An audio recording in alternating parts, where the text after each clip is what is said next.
And welcome back, everyone. It's round 3 of the Scottish Virtual Drift Series, brought to you by STRO M Wheels, and this is lining up to be one of the most exciting rounds yet. We have a stacked driver grid, and look, I'm joined by Cian Martin O'Hanlon, one of the best guys to be in the booth with, and Cian, I'm looking forward to this. It's a fast track, full of commitment, and some awesome drivers to boot. Yeah, definitely, Luke. I'm looking forward to it myself, with a very close championship battle going on as well at the minute between Brandon Patrick and I think it's my mind's gone blank again. But you know yourself, you seen it all at round 2 with me and all my mistakes. But we're looking forward, me and Luke, back in the commentary booth once again. You haven't seen me and Luke as a pair for a long time, but we're back in the booth again, and we're going to bring you up our prizes and see what is up for grabs over the championship here. We have in first place for the championship, we have £200 plus a set of Strom DS rims of choice. In second place, we have £150 plus a GT Omega Art cockpit. In third place, we have £100 plus a Sikky handbrake. And for the hard charger of the series, we have £50 plus a GT Omega Pro Series chair. Yeah, definitely some awesome prizes up for grabs. You know, no matter what you're into, whether you're trying to get into the real side of things, or you want to completely focus on the sim side of things, our amazing sponsors, helping us out with everything, as well as some nice cash prizes. So look, I definitely would not mind trying to bag a few Strom wheels or that cockpit for sure. But look, Enton is again. But look, we're going to see some lads in contention to win these prizes. Here are the standings so far coming into round 3. So it's Vitaly Isayev with 1 point to spare in first position there with 197 points. Then just behind him is Brandon Patrick there after a dominant first round and not too bad of a second round either. So going down through the field, it's very close all the way along. And look, we all talk about the top, but it's exciting to see some of the battles kind of lower down in the field. People trying to gain up positions and stuff. Yeah, definitely. As even for 21st, 22nd, and 23rd, they're all equal in points there, Luke. It's a very tight battle over all sorts of the field there, even from the top to the bottom. We have all the way down in 40th place there. Even 38th, 39th and 40th there. Kieran Bond there on 18 points. He's looking to make up a few. And Liam Skeel as well was definitely one for the hard charger of the series last season. He's looking to make up, but we're looking here at first and second. We have Vitaly Isayev and Brandon Patrick. 1 point between them in the championship, Luke. And also to note, in third position there, Vitaly Isayev's teammate there with Team IRT. So it's an IRT domination so far. Could they be aiming for a 1-2 tonight, Cian? You never know. So look, we're waiting for these runs to get underway, and just what an amazing series we've had so far. Look, I unfortunately wasn't there last round. I saw a few runs. It looked absolutely brilliant, but so far, Cian, you cannot say anything is predictable or anything in SVDS at the moment, because this championship is wide open. No, definitely not, Luke. We've seen a lot of mishaps in round 1. We had Darius Estrega getting dropped out in the top 16, who won the championship last series. We've seen him drop out, and he is looking to make up the win up tonight, Luke. He's definitely going to need to win here in round 3. But you've seen round 1 and round 2, Brandon Patrick and Vitaly Isayev battling it out the whole way through both rounds, as we're just waiting for the battles to come through here now. Yeah, fascinating you said that, actually. Darius Estreka, he's one of the more fascinating stories, after a pretty dominant first season with his teammate as well. It's always a teammate battle, it seems, in SVDS, but he's definitely not having the season he wants, and he's going to have to make up points this round if he wants to get in contention for that championship. But there's definitely going to be some guys that are going to want to put a stop to that, and might I say, we have quite a lot of drivers under our sleeve, some new drivers and some kind of guest drivers, you could call it, coming in, dipping their toes. But this is a driver who's been with us every round so far, starting off with the GT86, but moving over to the older 8086 twin cam, as we call it in Ireland. It's Peter Nemeth, and this is one of my favourite cars in the grid, Cian. Yeah, definitely. Peter Nemeth, Blackout, who was running the streams, who unfortunately can't be with us tonight. He built this car from the ground up, from a bare shell. Well, you could say from a bare shell anyways, but he's a very good modeler as Blackout.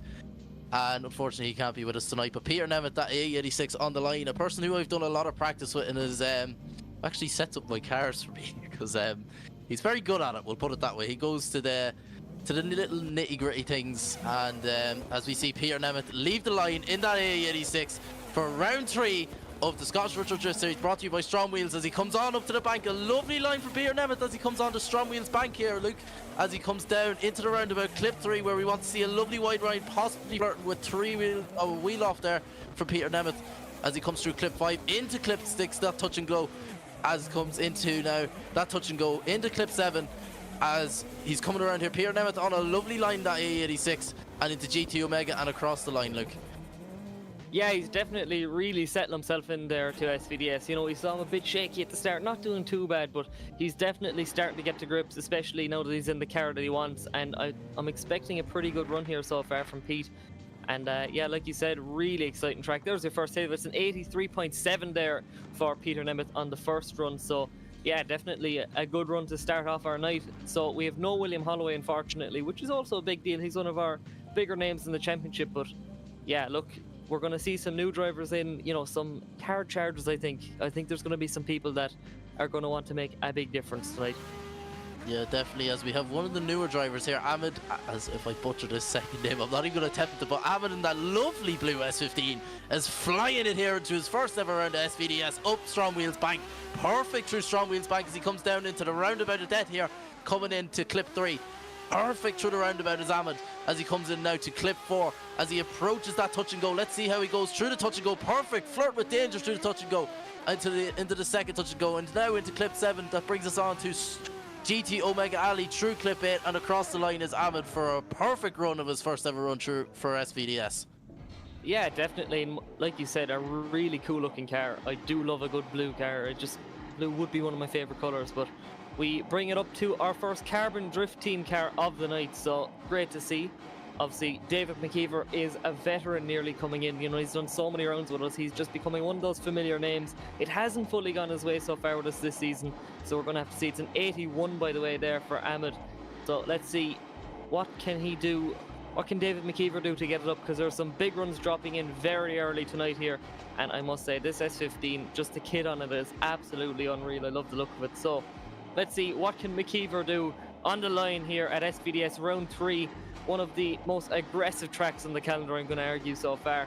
So let's see as he sits up on the line. You know, this is when the nerves start to settle in a small bit, but that's where you have to just let them go, focus on your line and see what you can do to get a good qualifying line down as we just await for those lights to flash there. Obviously, our main judge there, Rise, is on the lights tonight, and the lights are gone, it seems. Just wait for it to go.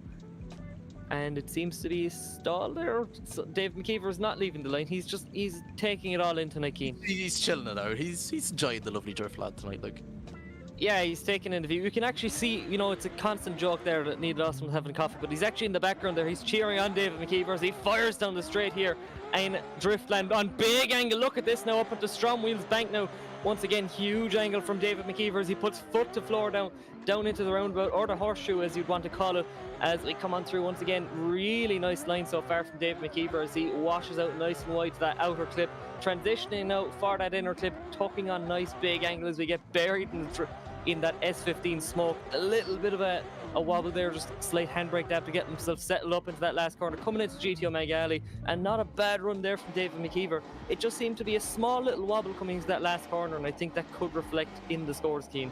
Yeah, definitely that slight wobble, and just had to adjust himself on the handbrake there, Luke, from David McKeever, the Carbon Drift Team S15. He seems to be comfortable though, Luke. It's just he knows what he has to do. Yeah. It was a great banker lap from David McKeever anyways.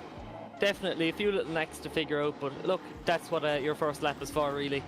Obviously these guys will be practicing like crazy, but now it's the man currently sitting in third position in the championship. Obviously this is in a certain order, it's not in reverse championship order like you'd see in other series, but look, let's see what we can do in that Team IRT 1 Series BMW. He throws it right up onto the wall, onto Strom Wheels Bank. Look at this once again, big angle from the BMW as he shallows it off now, takes it off in for the roundabout, transitioning back over now into the two outer clips. Look at this, washing out nice and wide, collecting that one, transition over for the inner clip now. Once again, the smoke bellowing out of that car. You can see a lot smoother here now from Daniel Andreev. You can just see what the judges want. They don't want to see too much of a handbrake dab, cutting too much speed. It wants to look fluid. You want to see a comfortable looking run, and I think that definitely reflects in the scores. It's an 81 there for Daniel Andreev, so not bad whatsoever, as we bring it up to one of our good old mates there, Harvey Cundy, in the Wild Monkeys GT86. Yeah, definitely. Harvey is a man to put a big score on the board, definitely in his first one, and he sees big flick into the first outside zone from Harvey Cundy as he's throwing huge angle up on the Strom Wheels Bank at that GT86. Harvey Cundy is definitely getting comfy now with this track of round 3 as we come down to the horseshoe, throwing huge angle into the horseshoe and playing with danger coming out of it is Harvey Cundy as he comes onto the 2 outer zones. Can he collect it nice and tidily? Yes, he can as he comes into the touch and go. Harvey Cundy is on an absolute flyer here tonight in round 3 of the Scottish Virtual Justice. Oh, but Harvey Cundy is huge off. Oh, what could have been there for Harvey Cundy? Wow. That is what you call pushing to the limits, ladies and gentlemen. You called the roundabout of death, but I think it could be the Bank of Doom. You know, we've seen that bank collect many's a car before, so unfortunately Harvey Cundy, potentially the first man of many to get caught out there, so a shame to see, but it's definitely making for some good entertainment. And now it's the man that sits second on the line, or second in the championship up on the line, is Brandon Patrick, one of the top guys in sim drifting at the moment, I'm going to argue. He is an incredible driver there. He's fully taken the BMWs. You know, he's driving the Z4 here at SVDS, a beautiful E36 in VDC. But let's see what Patrick can do now as he leaves now up for the bank on big angle yet again. Look at this. He makes it look so easy as he brings it up. Doing a real nice job. That FK Solutions there up on the door. Look at this. Real nice job transitioning over and back now for the 2 clipping points as we transition back over now. Again, Keane, it just shows the difference there on how comfortable you can be on that track, you know, once you get your practice, and it's all about seat time, really. Yeah, definitely. I know from coming into sim drifting myself, even when I was starting off, I had you and a few boys coming in and helping me. It really does take a lot. Like, people say sim drifting is a lot easier than reality drifting, and Luke, you've done a lot yourself. What do you think what the difference is? Do you think it's basically the same, or do you think one is harder than the other, or? Oh, well, you're missing a lot of the G-forces in sim drifting, and you know, some bits lend over better than others. But look, we'll delve into it throughout the weekend. But it's Adam Hornicraft up off the line now. Look at this, a little bit of a bobble there coming up onto the bank, but so far not too bad. So look at this, it's small little bit of wavering there, as you can see throughout. It's not a bad line he has, it's just there's a few small little wobbles starting to creep in as he dials on big angle now for the midsection of the track, coming on into that final corner, transitioning over now yet again. Look at this, as getting nice and close to that white line, flirting with danger, as we saw Harvey Cundy perfectly demonstrate the danger, I suppose. By the way, it's an 89.7 for Brandon Patrick in the previous run, so waiting for the score to drop in. It wasn't perfect, Keen, but overall not too bad. No, it was not too bad. You just had your little wonders and waivers there from Adam Horncraft, but that's going to affect the score. But other than that, he had a decent line coming through that midsection, Luke. You could have been a bit more deeper into clip 6 just before that inside touch and go. But other than that, I'd say it was a solid run. Yeah, definitely. 79 there for Adam. So leaving the line now is Benji Hernandez there in a new car, moving away from the Altezza into a BMW chassis, as we see so many doing. And yeah, look, no matter what, he always brings the style, that bird style racing. Sparko BMW looks really cool. And yeah, I've known Benji a nice while through various different games, and he's an awesome guy, and he's definitely setting himself into Seto and setting himself into SVDS's. Oh, he shall us on a little bit of rotation before the line. Such a shame, because he was on a really good run there for Benji. And very unfortunate for Benji there, that bird style racing BMW. But I was talking to him after the first round, and he said the nerves do get to him very, very badly on the start line. But he knows what to do in the second one. He was on a decent line, other than the little over rotation that he had. But we all know what Benji can. We all know what Benji can do. Something to work on for the next run anyway. He knows what he done wrong, and I can repeat, lads, we tried to get rid of it. You know, we brought out the holy crosses, we tried the holy water, we tried everything, but yet again the car comes back. He is back up on the line. It's Omar Baghdadi from Carbon Drift Team in the car, and like I did last season, I'm going to just name out what it is at the very end of the season, so make sure you stick around for SVDS on that one. But yeah, one of the owners there of Carbon Drift Team, and this car was custom modeled 100% by himself, and yeah, he's definitely one of the most talented guys, and his team, Carbon Drift Team, is one of our series sponsors, so make sure to head over there and check out what those guys do, because they do some absolutely awesome stuff. You know, whether you want to get one of your favorite drifters' cars in a Seto, you know, like James Dean, you know, I'm going to name out a lot of Irish guys, but you know, they are the guys to get it done. But let's see what he can do. The Cosworth style spoiler up on the back, and look at this from Omar Baghdadi after a disappointing start to the season. He wants to make an impression here at round 3 tonight as he dives on big angle, gets himself caught out slightly, has to straighten and big angle there, potentially a wheel off from Baghdadi as he brings it nice and wide. Now look at this. It's such a unique car around the track and definitely one of my favourite cars on the grid. And Cian, it's a bit of an interesting run. It's not perfect, but there was definitely some huge promise there. Yeah, definitely some huge promise. A great banker lap, as I will mention a lot tonight. But Omar doing what he has to do. He's got the car settled. Obviously, as you mentioned, a disappointing start. He wants to make up for it, but I think the confidence just got too high there coming into the horseshoe, Luke, and he just threw on way too much angle and possibly flirted with 1, if not 2 wheels off. Flat to the square, right? Anyway, no, it's definitely an interesting corner. You know, you'll have to. It's all about maintaining your aggression. Like, if you come in too slow, you're just going to straighten up. But then there is always the risk of just completely overshooting it. Like, you know, it's a 66.3 for Omar as we bring it back up to our first run of the night. On for his second run. Let's see Peter Nemeth in the Corolla. Look how fast that little Corolla is as he is going absolutely insane here.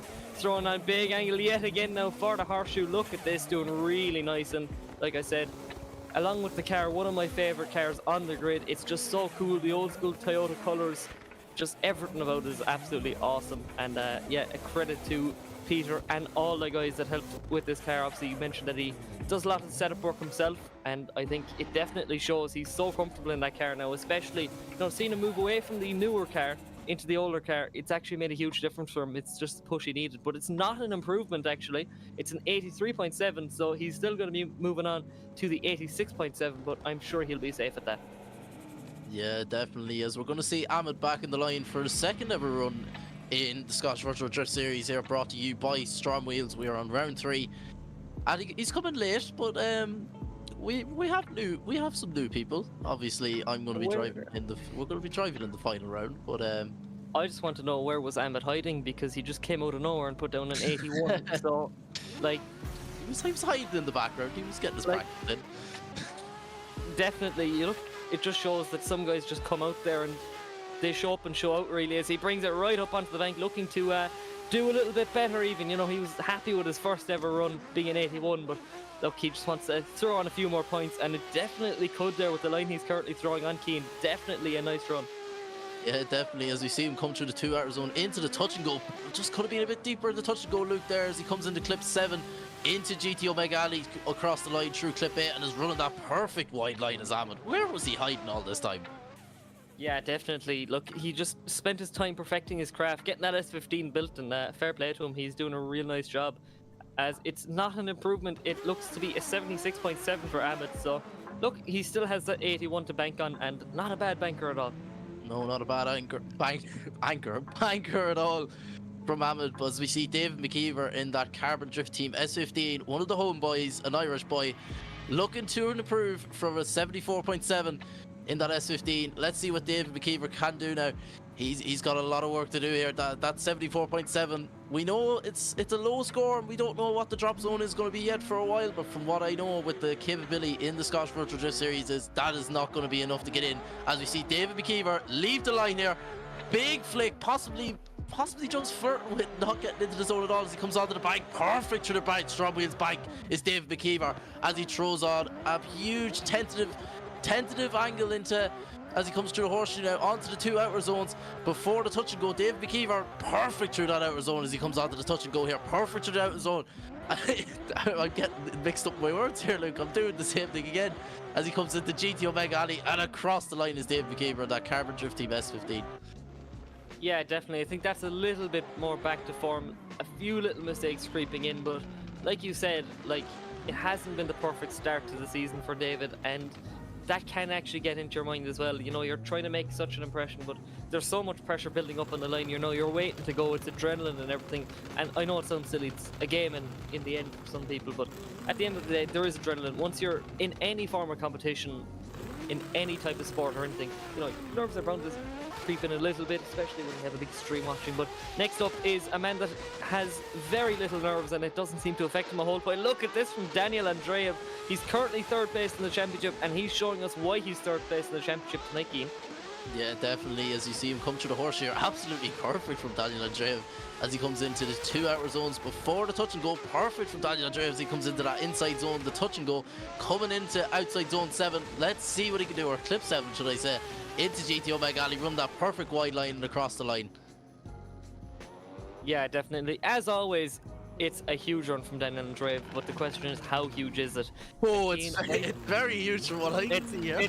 It's lining up to be something special, and it is a 91 there for Daniel Andreev. It's our first run in the 90s. So look, he has set the bar, and now everyone else has to follow it. So yeah, best of luck, everyone. Daniel Andreev just showed up and showed out. You know, you have to try and follow that now, and the man who has to follow it is Harvey Cundy. No, Harvey has not bowed down to any of the big boys ever before, so I don't expect him to do it now. So let's see what Harvey can do. He's currently sitting on a 0 after a bit of a flirt with the bank, and no doubt he'll be wanting to make it into that top 32. He's going to want to make an impression on us. That Wild Monkeys GT86 is gripped to the maxes. Look at this now from Harvey Cundy. Full commitment there. It is a do or die run for him at the moment as he fires it into where it all went wrong last time. And look at this from Harvey Cundy. Real nice job there. Lovely job from that Wild Monkeys driver, Harvey Cundy. He knew exactly what he had to do, and he got very close to the bank again, I won't lie, but he's pushing to the limits in that GT86. I know he said to me he is very, very comfortable in that GT86. But it's an 80.7 on the board for Harvey Cundy as we move it on to second place in the championship. Brandon Patrick, who has sitting currently on, I can't remember, an 89.7 as we see Brandon Patrick in that Z4 coming up on a Strom Wheels bike. Perfect. Throwing on as much huge angle as he can, flirt with danger is Brandon Patrick coming down into the horseshoe here. Just as deep as he can possibly go, coming out of the horseshoe into the 2 hour zones now.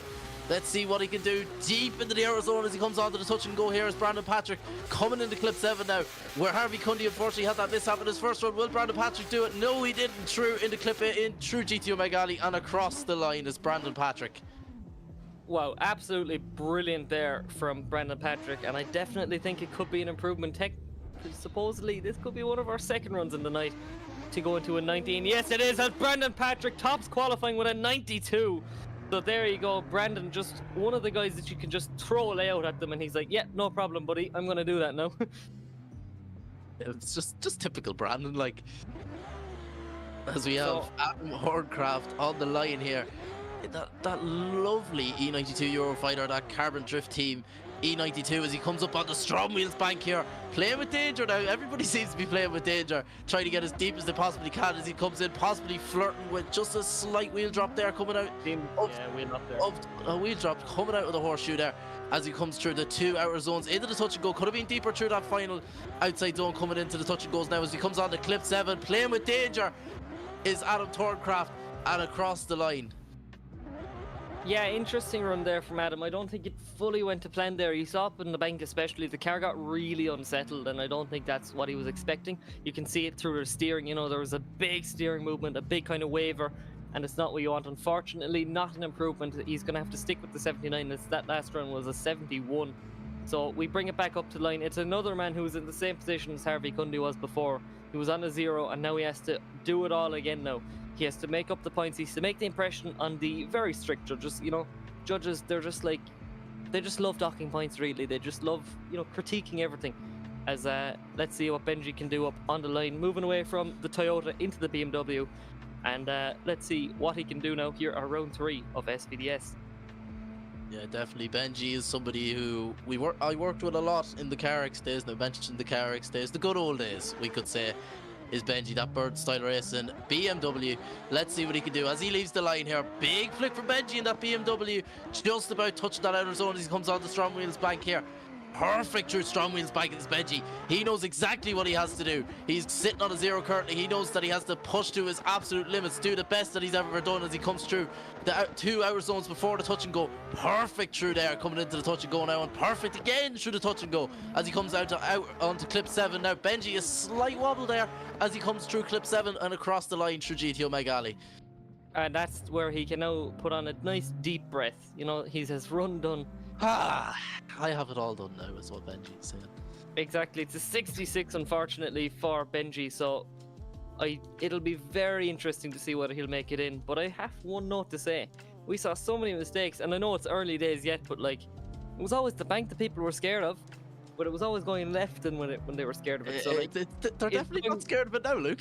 is going right at the bank fine? Or like, what's the difference? Like, it's still a bank. You know, what's wrong with going clockwise compared to anti-clockwise? So I don't know. But next up, it's the car that cannot be contained as Omar Baghdadi fires it in on the bank on maximum angle there. Small little bit of a shadowing just to keep himself going there. Let's see what he can do now with that lovely Cosworth spoiler on that very interesting chassis. It's definitely a very interesting chassis, Luke. And as you said, we will reveal what it is at the end of the series, like we do every year, because people are like, "What is it?" Perfect through Clip 7, though, is over. Coming through Clip 8 through GT Omega Alley. But I like the Cosworth spoiler. That's definitely a touch. It wasn't there before. Yeah, it's new for this season. It wasn't there last season. He had a kind of more traditional drifting style spoiler, but the addition of a Cosworth style spoiler is absolutely awesome. I think I'm a big Ford guy myself, so I do like me Ford, so I do like the Cosworth style spoiler. Unfortunately, not an improvement. Oh no, it is an improvement. It's 74.7 for Omer. So that is finished, I believe, for the first group of the night. I'll have to check, or are we happy? We're halfway through. No. I think that's the first group out of the way, Luke. Yeah, so we're going to have to just check over now. I'm not too sure whether we'll be going to a break quite yet. So, overall, Keane, what do you think of qualifying so far? Qualifying's going very good so far. As the standings do pop up, we have top of qualifying Brandon Patrick, who is currently sitting second in the championship. In second place, we have Daniel Andreev, who is on a 91.3, who is also sitting in third place, should I say. And we have Benji currently on a 66 there in ninth place. Will that be enough, though, Luke? We're going to have to find out as we're going to move into Group 2. Yeah, definitely. We have a lot of drivers to get through yet. So, the one comment of the night, you know, you're seeing the likes of Daniel Andreev and Brendan Patrick. You know, they're the usual suspects, I suppose. You know, they'll be top qualifying. I know it's early days yet, but like, come on, Peter Nemeth in a Corolla A86 in third position. That's cool. I've seen Pete do a lot of driving now, in fairness. Like, the time zone difference, I do have to stay up till about 2 o'clock in the morning just to practice with him. But Peter, I know, is definitely a good driver. I'd be excited to see what Peter can do in Battles to Barrow. And I was talking to him during the week. He did say this track does suit his driving style very, very much. One person knew, Harvey Cundy. I think that would have been top of qualifying if he didn't hit the bank there, Luke. Yeah, definitely. That was really exciting, and then it got even more exciting, but for all the wrong reasons, I suppose. Yeah, as we just get some shots of the beautiful Driftland, just, you know, it's absolutely amazing to see it custom model. Our head judge Rise puts so much work into this track before every season, as we actually get to see a bit of your style there, Keane, in the corner in Lough Kelly Raceway. Yes, we love hot rods. Not really. So we're going to take a quick commercial break, so stick with us soon.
GT Omega.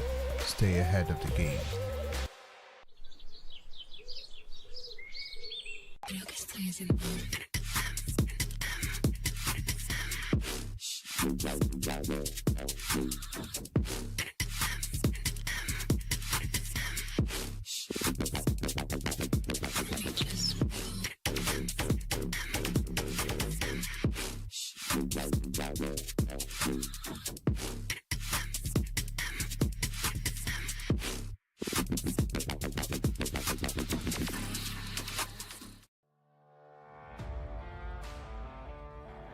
Carbon Drift Team, sponsoring SVDS Series 4.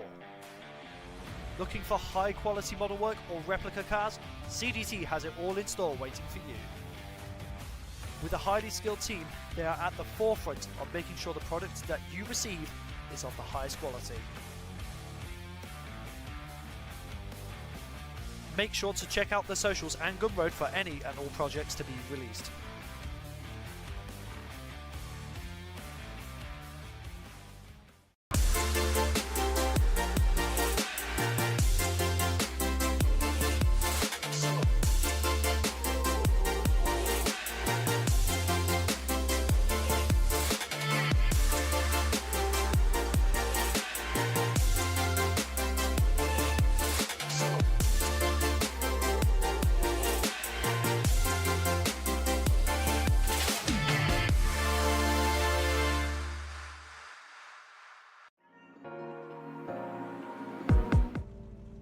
And welcome back here, everybody, to the Scottish Virtual Drift Series Round 3, brought to you by STRO M Wheels. We are back here with Group B, and we are very excited. We had Group A, which seen Brandon Patrick, who is currently sitting in second position to hold up the top step in qualifying. I am joined by my fellow commentator here, Luke Butmer. Luke, how are you feeling so far? Feeling mystical, to be honest. Very mystical indeed. Yeah, no, I'm loving round 3. I think it's absolutely great. We've seen some awesome runs. We've seen all the thrills, all the spills, and yeah, I think we're in for some more action, to be honest, and I cannot wait to see it. And I do see a fellow countryman in Marco Rourke up on the line, which is even better. Moving away from the Supra last season to a GR86, so really cool. Excited to see what all the guys do, and yeah, overall, just excited is the word of the day. There you go. Excited. Luke's word of the day, excited. So while we're waiting to get these guys going, we are actually doing something a bit different this round. We're being big spenders here at SVDS this weekend. So we're going to run a few giveaways of sticker packs tonight. We're going to kind of mark you down. So how we're going to run this is we're going to ask you a question, and the first person to answer it in the comment section, so get your keyboards ready, will be the person to win a SVDS sticker pack. So Cian, would you like to ask the first question? The first question is, what was the first ever wheel produced by STRO M Wheels? In the DS series specifically. In the DS series specifically. I'm looking here. There's no cheaters. Get your keyboards out. First person to come in will win a surprise.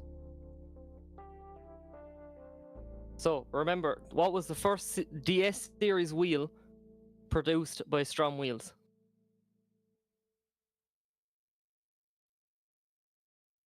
Nobody know, no? Ah, we have it. Dubs or 6 is the first person to get the right answer. Okay, Dubs R6.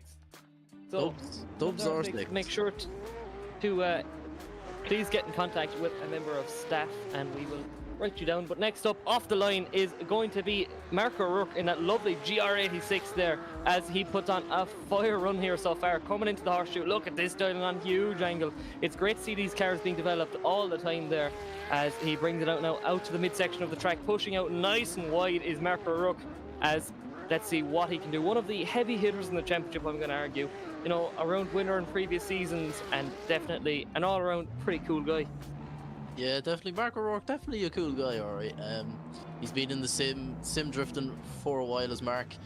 Had a few encounters with Mark in a few practice servers, and it's he's a very, very good driver, we'll put it that way. I'm excited to see what he can do in the second run. But on the line is the person who hasn't had a great start to the championship, our reigning champion Darius Estrega in that S14. I think it's an S14.9, or he might have swapped back to the S15. I'm not too sure. It's the S15, I believe. But might I say, it's a 91.7 for Mark O'Rourke. So the Irish are coming out and showing off, really.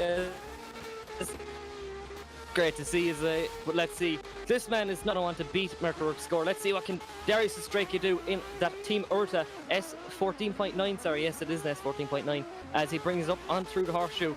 Look at this, doing a real nice job there as he pushes out nice and wide. Let's see what he can do in the latter half of the run. So far, it's just your average Darius Estrega run. It's absolutely pin perfect as he brings it out into that final corner, into GT Omega Alley, and let's see what that score will be as he crosses the line.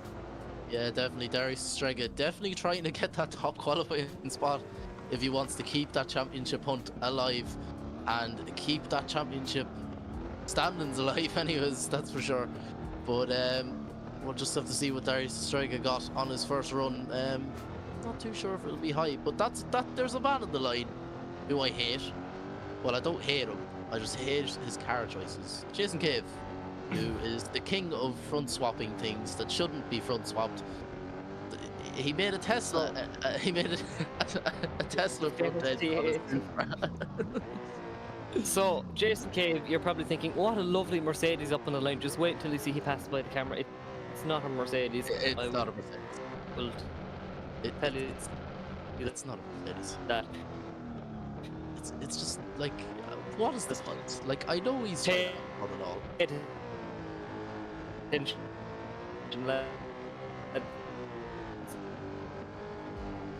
Pay attention. 87 there for Darius. Straight. It's not right. I love it. That what you will. Maybe I'm like in a second run as well. Well, like weird cars. The boss in there. The monkey.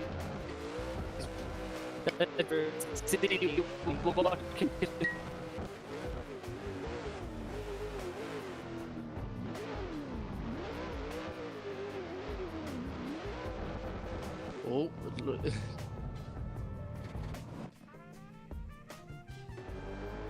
Looks like Luke had a bit of a mishap there with his internet, but I'm back. he's been there. He's back. His internet had a little bit of a mishap. Let's just blame it on the snow we had 2 weeks ago. Okay, so Dubs R6 is no other than a team member of ours, Mr. Danny Devine. Is it? Lovely. Yeah, because he sent me a video. It's alright, Danny, we'll get that sent out to you. So, we'll hopefully be seeing that SVDS sticker on a 180SX soon. So, anyway, let's see what we can do as we get Michael Trapp in one of my favourite cars on the grid. It's an E30 Estate as he brings it right up onto the line. So, it's a fairly small but long car, so as he demonstrates. He demonstrates very well. He demonstrated fairly well there, Luke. So, yeah, there we go. Unfortunately, Michael Trapp finding the limit of the bank anyways. That's for sure. Lovely car. The first victim of the night. So Michael Trapp, great driver. It just doesn't always go his way, and it's always a shame to see. So as we have Brandon Carter, who isn't at his usual setup today. He's sitting over in Japan. He's overseas in Japan at Ryusei, the one and only Ryusei Akiba's setup. He's over there with his fellow teammate from Team Reverse, Ryusei Akiba. As Brandon Carter said, oh, okay, I'm just going to do a round of SVDS at Ryusei's. Let's see what he can do here. As Brandon Carter, huge flick onto the bank, onto Strom Wheels bank. There's Brandon Carter. No matter what setup Brandon Carter will be in, he'll always put on an absolute flyer of a run as he's just shallow an angle there through the horseshoe coming into the 2 hour zones before that touch and go. Brandon Carter in that Team Reverse S15 is putting on an absolute flyer here. Doing what he needs to do, just putting down a banker lap, not doing everything just right, but definitely a good banker run from Brandon Carter. Yeah, I think he's been doing his homework out there, to be honest. You know, he's been he went on a big culture run to win SVDS, it seems. You know, he's just, you know, going back to the roots. You know, he's helping out with all the reverse buys. You know, he has a Drift Masters driver helping him out, so it's always great to see. So it's an 80 there from Brendan Carter, and it's great to see. You know, he's one of the drivers in the grid. You know, I'm not saying because he's helped us out a lot. You know, you see him on the drone. He was in the boot with me last season, but he's definitely one of the guys that's like, his nerves get to the best of him, and it's great to see him kind of doing good for himself. But it's Mclellan car now in an A90 Supra up off the line now, and these are one of the probably most exciting chassis coming out now. They're definitely one of the more least boring new cars. You know, I think new cars kind of come off as a bit boring at times, but these cars are definitely not boring. And Mclellan car is just showing why this car should be called interesting, because he just did an excellent run. The Canadian just put on an absolute flyer of a run for his first one. And this is another new person to the Scottish No, Road. he was, Oh, has he been here? He was at round one. I wasn't here for round one. I was dying sick in bed. But a great run from Nickel, and it is a 74 on the board for Nickel as we move on to Alan Fletcher. That's a name I haven't heard in a while. Alan Fletcher in that BMW E92. The fellow Scotsman here just missing out on outer zone one there as he huge, just could have pushed a bit more there onto the bank is Alan Fletcher, but coming back, I haven't seen Alan Fletcher in a while, so maybe it's just the fact that we just has to get to the grips here with this track as he comes into the outer zone before the touch and go. Let's see what he's like through the touch and go. Perfect through the touch and go, coming on the clip 7. Oh, huge flick, just wobbling, shaking about as Alan Fletcher. I knew that big flick wasn't going to come down well as he crosses the line. Yeah, unfortunately, just not going Fletcher's way. So obviously he is one of the more local drivers here, so he shouldn't always just drive straight through the camera. So there you go, take that what you will. But yeah, a bit unfortunate there. So as I do notice, a very interesting car for Cian Reedy to be driving. So he did announce that he was finished with his previous BMW, gone into a slightly more different one. Most Driftland car in the grid is in a compact. So let's see, what can Cian Reedy do? A good buddy of mine is Cian Reedy, as he is piloting this compact really well. So look at this from Cian Reedy coming in through the horseshoe, and yeah, it's great to see. He's so comfortable with a lot of chassis. He definitely has been thriving since moving over to Wild Monkeys. Them boys have helped him out a lot, and you've just seen his driving progress on into this season of SVDS as he just shallows off on angle a little bit there. But Cian Reedy, not a bad job for his first ever qualifying run in that car. Yeah, definitely not. Ryan Parker is E46 compact out there, but as you mentioned, Cian Reedy with Team Wild Monkeys, he's definitely put on a lot of driving experience, and then boys over at Team Wild Monkeys definitely helping out Cian Reedy there, as we see Mark O'Rourke on the line in that GR86 looking to improve. Or is he looking? There was a comment to get the lads fibre for the commentary, so I completely agree with that one. So I agree. As we see Mark O'Rourke leaving the line currently, you know, no bother at all in him with a 91.7, but he's flicking on in up into the bank now. He wants to improve, you know, he's happy with the 91.7, but he's like, I want more. So let's see what he can do. Coming on through in that beautiful GR86 in through the horseshoe, running very wide, but exactly what the judges want to see. Flicking on through up onto that wide section here. Now this is where you just keep foot to floor, transition to transition, and into that final corner, coming up onto the GT Omega Alley. As look at this, doing a real nice job is Mark O'Rourke. Yeah, definitely. Mark O'Rourke, definitely not one to turn down, and he's been about a while, as I said before, and he is a very, very good driver. Yeah, definitely. Just top notch as his driving, and a few rings afterwards, just making sure he just gets the last bit out of those tyres. So yeah, that GR86 is absolutely gorgeous. He's getting that Irish heritage out. Yeah, look, that's what we're all doing, you know. We start off with a few rings and then we get a little bit bored and then we get into drifting, but then after we do the drifting we'll do rings again. So it's a cold story really. But Darius Estreka is up off the line, the man that doesn't have time for rings. He has a championship to fight back for. You know, the current reigning champion is, he brings it right up onto the bank. Look at this from Darius Estreka, bringing on through that beautiful Team Urta S14.9, transitioning over and back now yet again. And look at this, Darius Estreka on an absolute flyer here.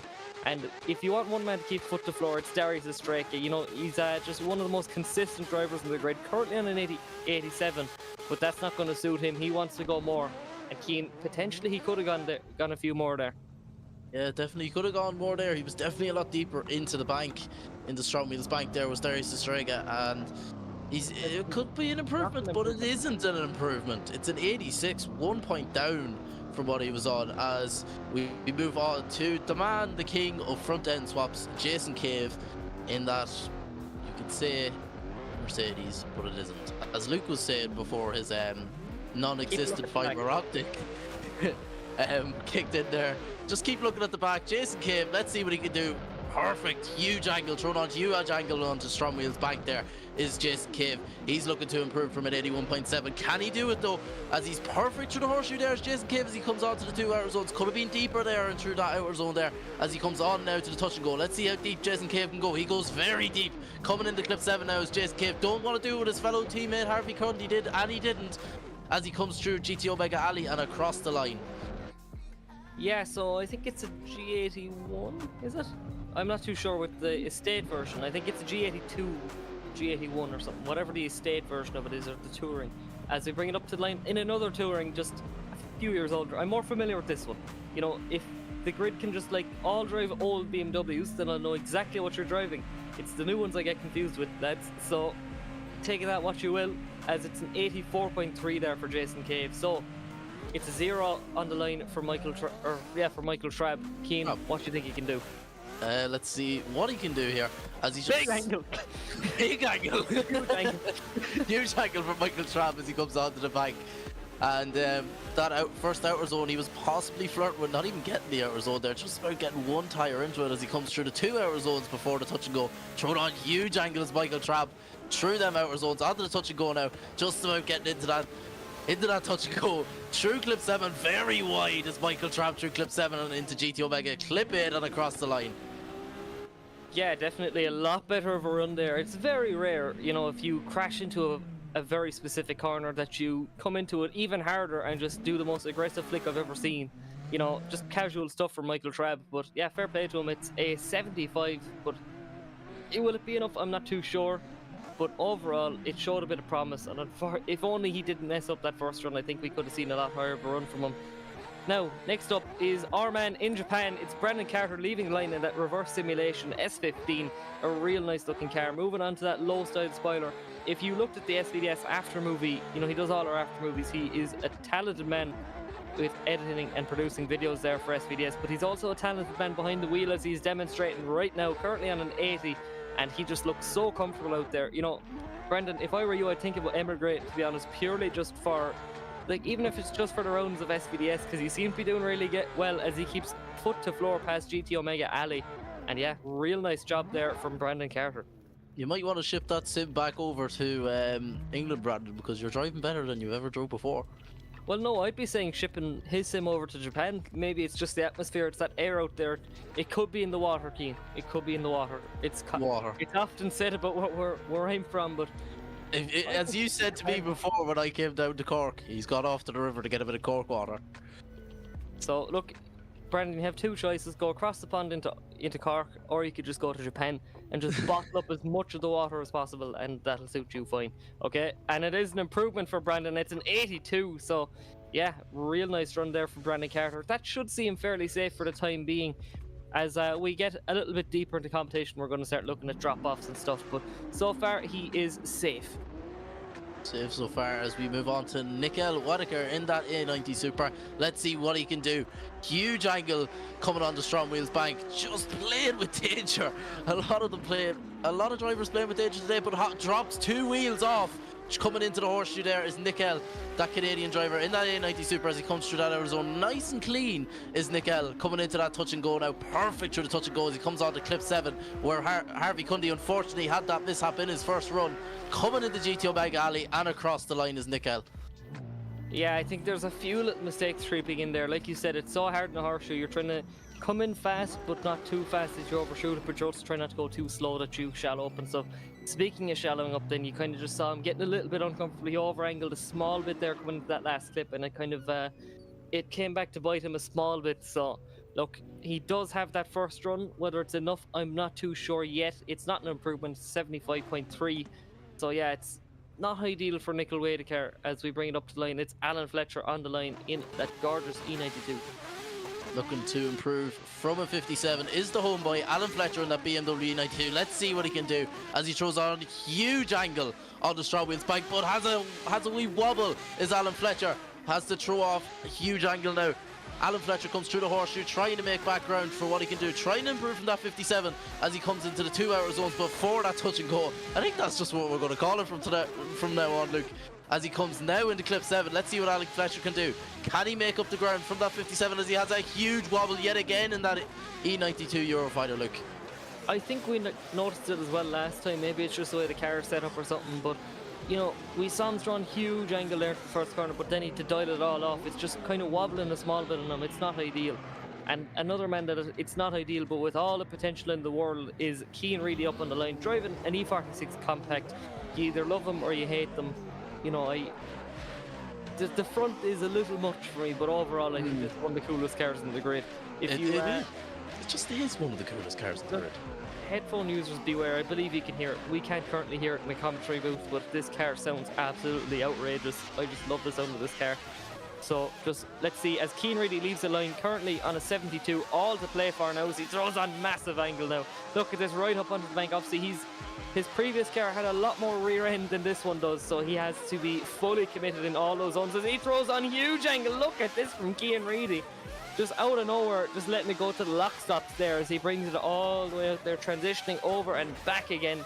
Let's see Cian Reedy doing a really good job there into that last corner, into GT Omega Alley as he just keeps it nice and consistent, dialing on more angle as he gets across the line. Well done, Cian Reedy, that's all I'd say. How he survived through clip 7 there, I have no clue, because I was expecting him to do what his teammate done there. As he shows the Irish heritage again, doing a few rings for the lads. Has to be done. So unfortunately, I don't believe it's an improvement, or is it an improvement? We'll have to see. It is not an improvement, so he's going to have to stick with the 72. It's such a shame for Cian Reedy, one of the great drivers of the season. Definitely round 1 was a really great round for him. It was great to see him getting on good. So I do believe that is the end of the group. So we noticed a few issues with lag last time, so we're just going to bring it over to the standings and go to a quick commercial break. So we'll see you soon.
GT Omega. Stay ahead of the game. Creo que estoy haciendo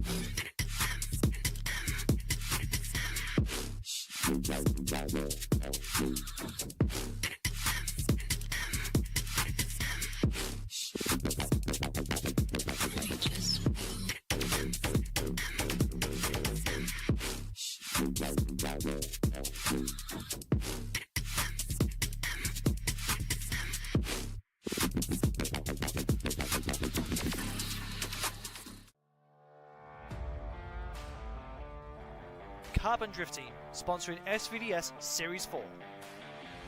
Looking for high quality model work or replica cars? CDT has it all in store waiting for you. With a highly skilled team, they are at the forefront of making sure the product that you receive is of the highest quality.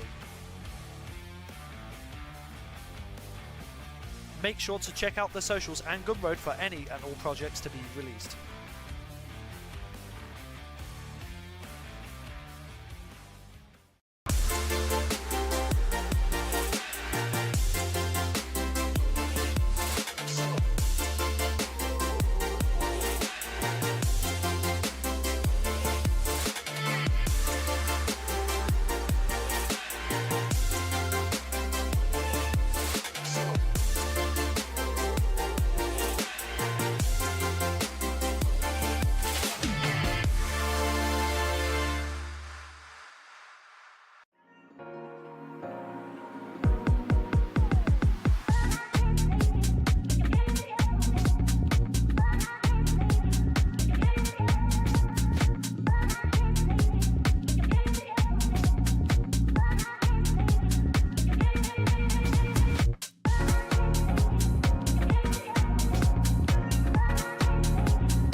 Are you ready? I'm ready.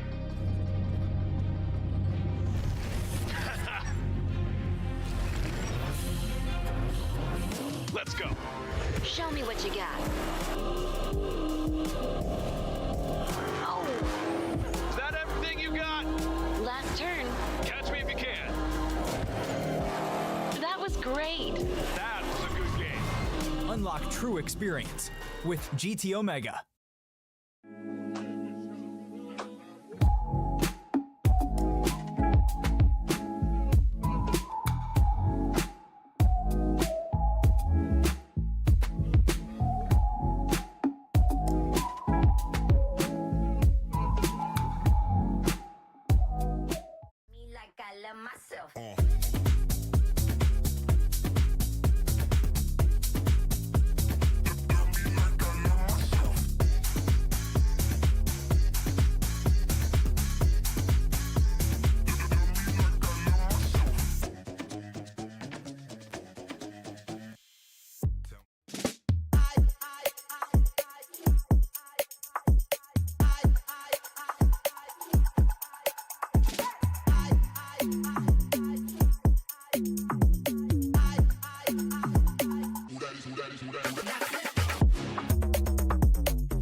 Would you feel better if I said that this time?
GT Omega, stay ahead of the game.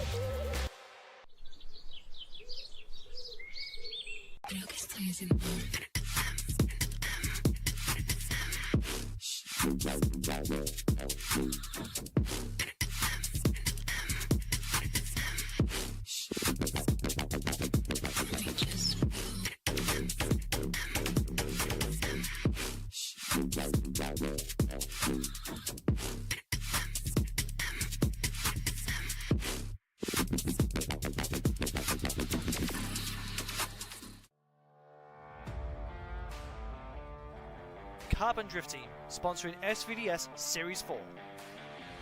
Looking for high quality model work or replica cars? CDT has it all in store waiting for you. With a highly skilled team, they are at the forefront of making sure the product that you receive is of the highest quality. Make sure to check out the socials and Gumroad for any and all projects to be released.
We're very welcome back to SVDS Round 3. Here are your prizes for the championship. Some awesome prizes thanks to our sponsors there. So first place, they get £200 and any Strom DS series rim of your choice, or rims, there's a set. And second place, then £150, and a GTO Mega ART cockpit, an awesome cockpit for anyone. And then third place, if you have your real life drift car ready to go, it's £100 and a Sikky handbrake there. So really nice prize on show. But it's not just the top three. Also, the hard chair is getting £50 and a GTO Mega Pro Series chair there. So some amazing prizes up for the grabs, and just an extra little bit aside from bragging rights to try and aim for that championship win. Yeah, So, some Keane, good- what do you think of qualifying here so far? Sorry for cutting you off. You're all good, you're all good. Well, we're on Group C. So far, we've had very good runs. But I'm excited for the man who's on the line, Jan Mattes, who is one very, very good driver, we'll put it that way. Jan Mattes, I've seen him drive a lot. And we're just going to have to figure out and see, does he put on a good run or not in that BMW E92. But what's your take on the qualifying so far, Luke? Yeah, definitely really good. We're seeing some hit. I always love seeing like the culmination of a load of different driving styles, and I think you see kind of like there's no one way to tackle the track. Obviously, the judges know what way they want you to tackle the track, but especially this layout, it's kind of suiting a lot of different driving styles. Whether you're kind of, more consistent, kind of driver left foot brake or whatever, or you're kind of just like the whole Dwayne McKeever style, flat everywhere. Like it definitely suits that way as well. But yeah, like you said, Jan Mattes, I'm excited to see what he does up on the line as we go for a little cinematic view of the start line. This is where all the drivers will be launching off from. This is where the nerves start to build a small bit. You start sweating. Hopefully not too much. But yeah, wishing all the guys the best of luck so far. If you are curious at the moment, in first position it is still Brendan Patrick with a 92, but not far behind is Mark O'Rourke with a 91.7, and then Daniel Andrea of the Team IRT driver with a 91.3. So 3 runs so far up in the 90s, and I can expect a few more with some of the drivers coming up, Keane. Yeah, definitely some very tight battles that are going to be done tomorrow anyways from what we've seen so far. Obviously, we mentioned Brandon Carter. Now, this is a story for you all if you're only joining now. Brandon Carter is a man from Great Britain, you could say. England, if you want to call it. He's currently over in Japan with Driftmaster driver Ryusei Akiba, his fellow Team Reverse driver teammate. Yeah, and he's after putting on probably the runs of his life, to be fair, of what is so far with what he's done. We just get Jan Mattes off the line. Sorry to cut you off a little bit there, Keane, as we bring it up onto STRO M Wheels Bank. Look at this, real nice job in that Eurofighter BMW coming on through, a little bit shallow there, leaving that touch and go, coming on nice and wide there into the midsection of the track. Gorgeous livery as well for Jan. I do love myself a bit of black and yellow. So bringing on through to that final corner. Look, this is small little bit of quality. He throws on huge angle to make up for it there. Look at that from Jan Mattes. Really nice job there, Keane. Yeah, definitely. Jan Mattes is a driver that's been around for a while, and he put on a good run there. We're just gonna have to wait as the scores drop in. As usual, we're waiting on Ryan. As usual. Harris there too. He has to drop in the score as well. So we're always waiting on Ryan though. I think the one thing we do have to observe is kind of leaving a few little zones there a little bit earlier than we want to see him, and I think that'll kind of, it's small little mistakes, but they add up to be in a big deficit in the score. So I think a lot of, it's some drivers, they'll do perfect and then they'll make one huge mistake. That's really obvious then. But then other drivers, then it's just a case of like, they're pretty good the whole way around, but it's just the little mistakes that get them caught out. And like that now, it's a 76 for Jan Mattes. Not the score he'll be wanting, but I'm sure he can improve there on the second run. So it's Anthony Taylor up on the line, I believe, or is it Carolus? It's Carolus. No, it's Carolus up on the line, sorry. So we do not have Anthony Taylor, so we bring it up, and this is one of our pack cars actually. As you can see, a lovely Strom wheel on the side of that BMW. So you do not have to have your own car whatsoever. You can just come on in, drive one of our cars and have the same amount of fun. Like, it's absolutely brilliant just to get your, dip your toes into virtual sim drifting and stuff, especially the competition side of it. And it's definitely a great learning experience for everyone. As Carlos is showing off, he's doing a real good job here in the pack car, Keane. Sorry, I had noodles in my mouth, but Carlos doing a great job in the professional commentary, everybody here at SVDS. If you were here a couple of rounds ago, probably from the last series, Brandon Patrick was eating. If I remember, it's pigs and Brandon Carr. Sorry, my bad. If I remember. 82.7 though for Carlos. Yeah. He's a lot more locked in than we are at the moment. So that's a man standing in business at the moment. He's locked in, ready to go. And another guy coming up onto the line is one of our youngest drivers in the grid. It's Noah McGlade, and he's definitely been one of the exciting ones coming in. Hasn't gone his way so far, but could round 3 be the one where he comes on through? And look at this lovely angle there from Noah McGlade as he brings it right up onto the bank. No fear whatsoever in the young gun in that S14.9, the Carbon Drift Team S14.9. One of our series sponsors doing a real good job as he throws on huge angle. Look at this, Keane. He's definitely showing off his style here as he brings it up onto the wide section of the track now, cutting up onto the inner clip, and it's that final quarter of the make or break section, just shouting up a little bit to get into that zone. But overall, not a bad job. And once again, it's great to see, like, you know, I think drifters are getting younger and younger every year. You know, even my own experience competing in the Irish Drift Championship, there are some young drivers in there, and they're not to be mistaken for whatsoever. They're not a novelty, and yeah, it's nice to see Noah McGlade getting his experience down. I do, you know, it's great to see, really. And it's a 69.3. Unfortunately, not the way he wanted to go there. So we'll be moving it on to Ryan Quill. Ryan Quill, another guy that's kind of been making his name this season. I actually met him at a drift track in Ireland. You know, he's really excited. He's really kind of trying to focus and making his name in SVDS, I suppose, and get some good results in the bank. You know, he's been putting a lot of seat time into the same, and in real life he did end up buying an E46 as well. So, and just overshoots the bank a little bit there, and that catches the 40 following clipping point. And look, overall it was a really good start, and it's just one little mistake or one little error really can cause a big mistake, if you get me. But overall, it's not too bad. He corrects pretty good as Ryan Quill, but a lot to play for in the next run, Keane. Yeah, definitely unfortunate for Ryan Quill there. Just got caught up in the horseshoe, and that horseshoe is, well, I'm going to call it the horseshoe of danger, as we're going to call it.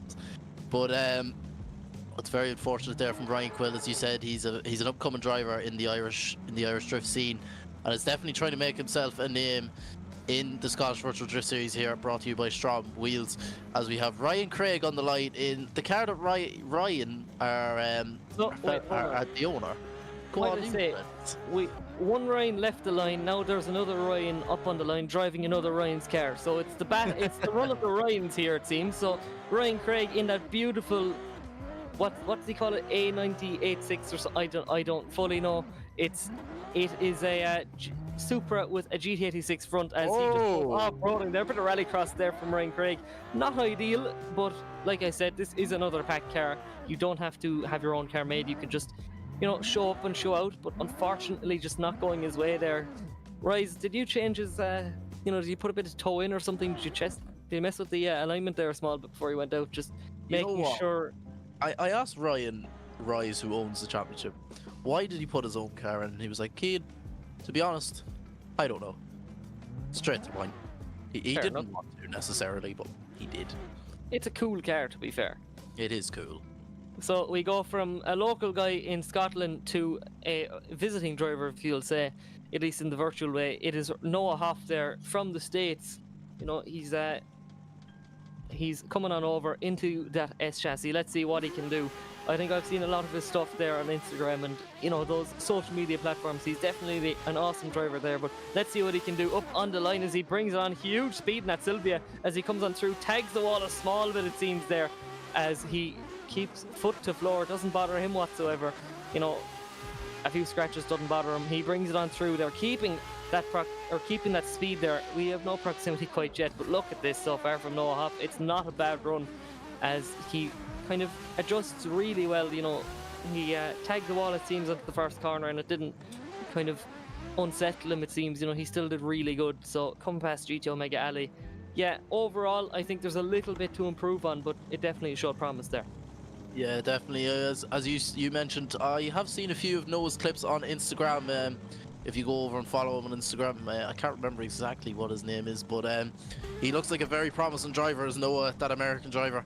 And as you said there, just tapping the wall, just it didn't shake him up a bit too much though. But we have Jan again on the line, Jan Matis in that E92 Eurofighter. Just a bit of a stutter there as he throws huge angle on the STRO M Wheels back here as Jan Mattes in that BMW E92. Might I add, with a lovely yellow and black Bumblebee.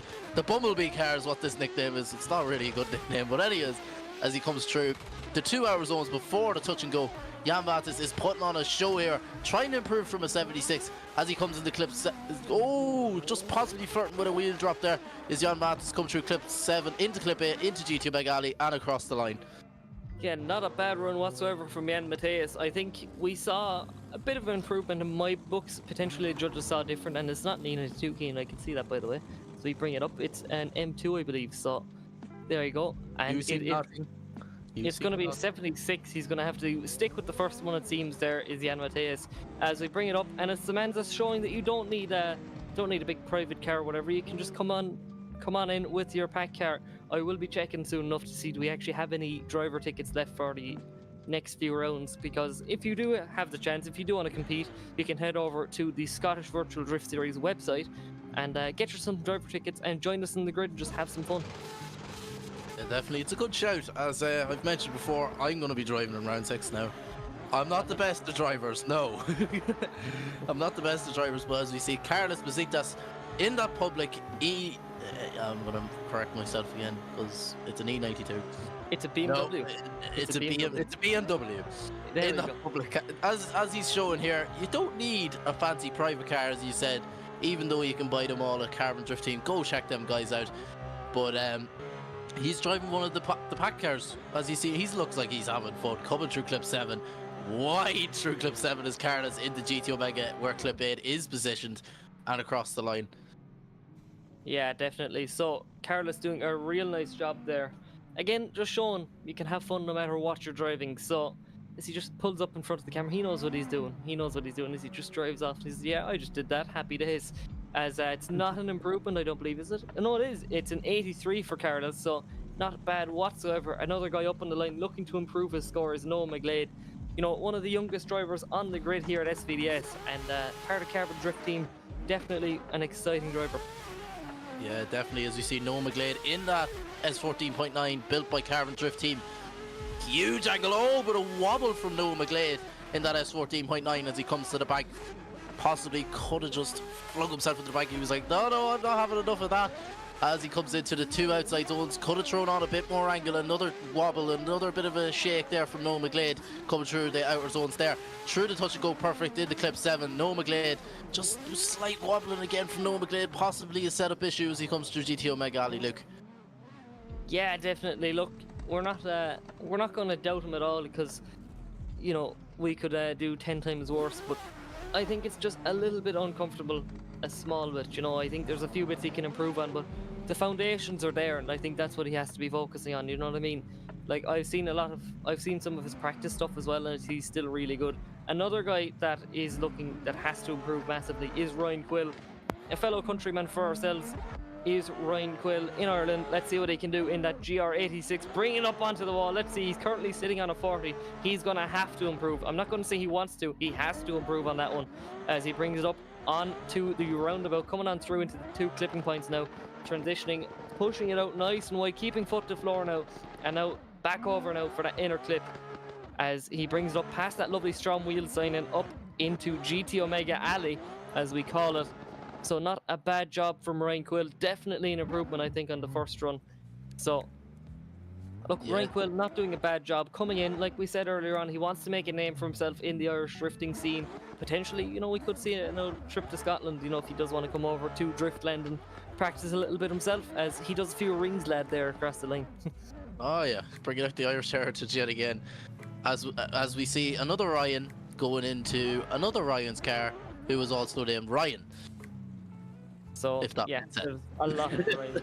A lot of Ryans. A lot of rains, as we just see that A90 Super with the GT86 front, driven by Ryan Craig, the iconic HKS livery on it, as he brings it up, just tags the wall slightly, has to straighten it. Oh!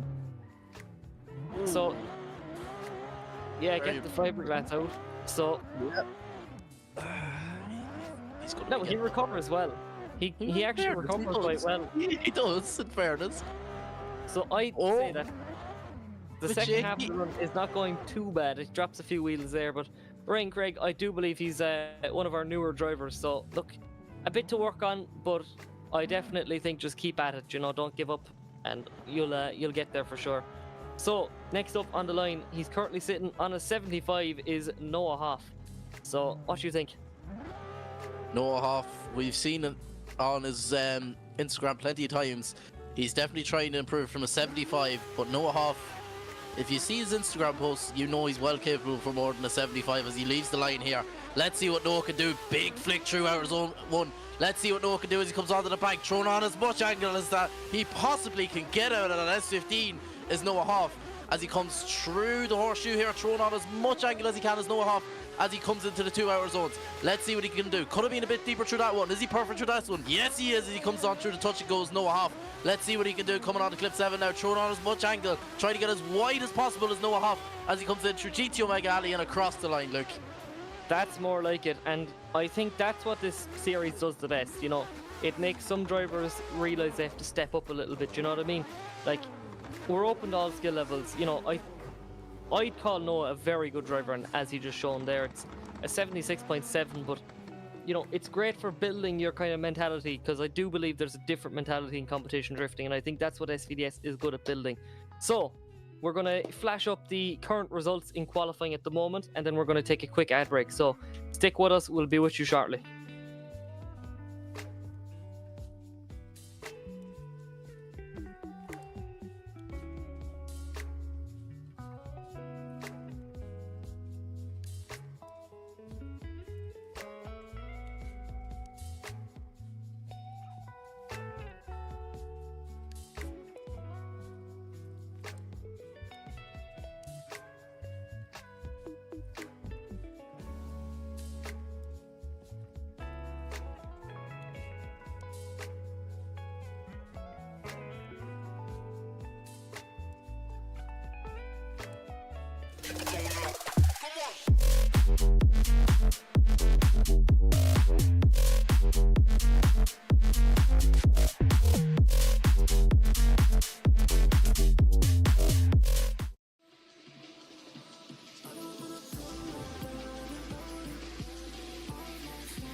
GT Omega.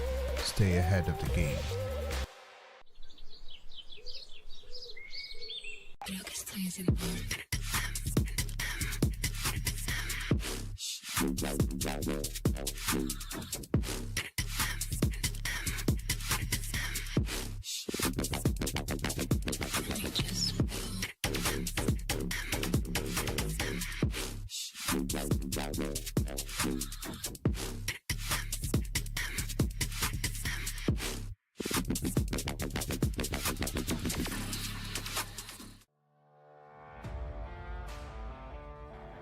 Carbon Drift Team, sponsoring SVDS Series 4. Looking for high quality model work or replica cars? CDT has it all in store waiting for you. With a highly skilled team, they are at the forefront of making sure the product that you receive is of the highest quality. Make sure to check out the socials and Gumroad for any and all projects to be released.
Are you ready?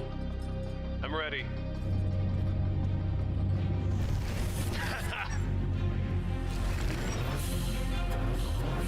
Let's go. Show me what you got. Oh, Is that everything you got? last turn. Catch me if you can. That was great. That was a good game. Unlock true experience with GT Omega.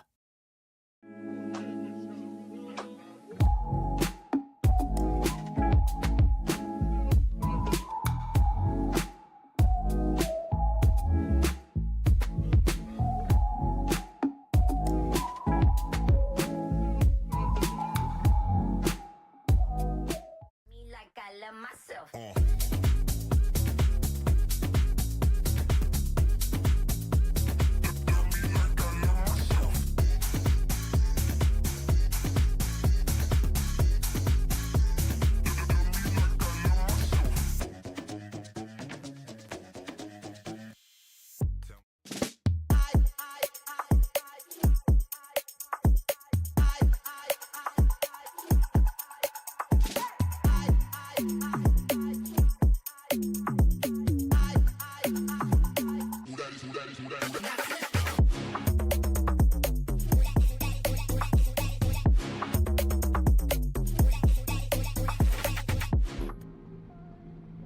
Welcome back to round 3 of the Scottish Virtual Drift Series, brought to you by STRO M Wheels.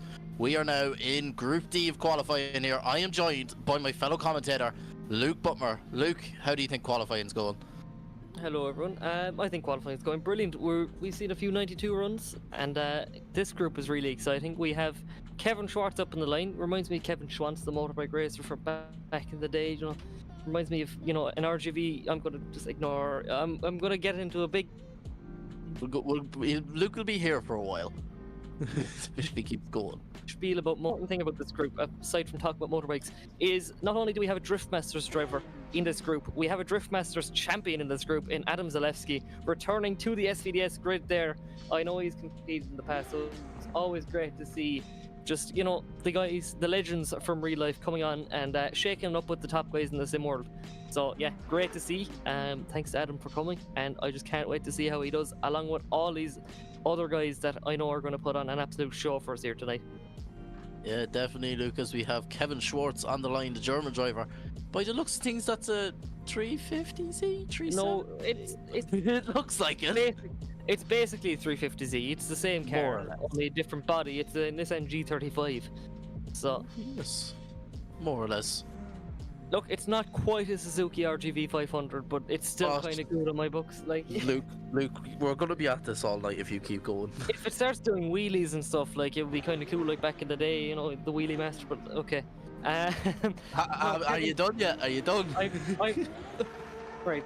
I will say though, Kevin Schwartz, as he leaves the lane, he's an excellent driver, and I'm excited to see what he can do here at round 3 of the Scottish Virtual Drift Series. Coming up onto the bank, look at this, dialing on a huge angle in that Nissan or Infiniti. I'm not too sure which one it is, depends on where it is, I suppose, in the world. He cuts it very tight there. He cuts it very tight into the horseshoe. That was a don't cut in the notes now. That was a hairpin right don't cut. But he unfortunately did cut, and he had to pay the price. So I do believe that is a 0 for Kevin Schwartz, as it showed a lot of promise. He was really good. It's just like we said, that's the trickiest part of the track and the last corner. The two places that you can get caught out on really easily. Yeah, the square right don't cut didn't really work for him, as you mentioned there, Luke. Even this is Run just the bringing, rail tape. this is just gonna bring it back up here, Luke. When we do rallying, whenever you're like me and Luke, obviously we're good friends in the background. But me and Luke do rallying. Are we? Hey, don't start this now, Luke. Don't start. You're not this. too bad. So, Not too bad.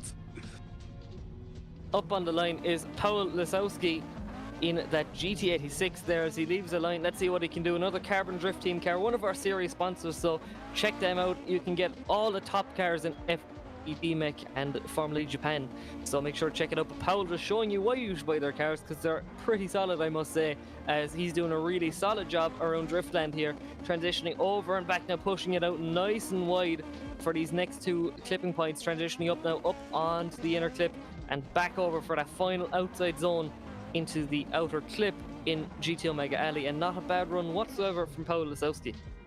Yeah, definitely Powell doing exactly what he needed to do there in the first run. Just getting to the grips with the track. He's definitely put in a lot of practice as Paul Lisowski, that Carbon Drift Team driver. And as you mentioned before, go over and check out Carbon Drift Team. They search them in Google, it'll pop up straight away. But It's a 70 there, by the way, for Paul. it's a 70 for Powell, but they do great cars. As we have Paulius Simkevicius. Simkevicius. I know for a fact I was going to butcher that second name, but So, Paulius on the line. Oh, this no, could be a new driver with us here, Keen. I think it is the new driver. I don't recognize the name, but he's doing well so far as Paulius, as he's throwing huge angle through STRO M Wheels bank there, coming down into the horseshoe, throwing on absolute plain danger with the line there as Paulius in that S15, coming through the 2 hour zones. Let's see what he can do here as he comes into the touch and go. Could have been a lot deeper there through that outer zone, but perfect through the touch and go as he comes on to clip 7 as Paulius in that S15, the purple and yellow. Not a combination you can see as he comes through GT Omega Alley, Luke.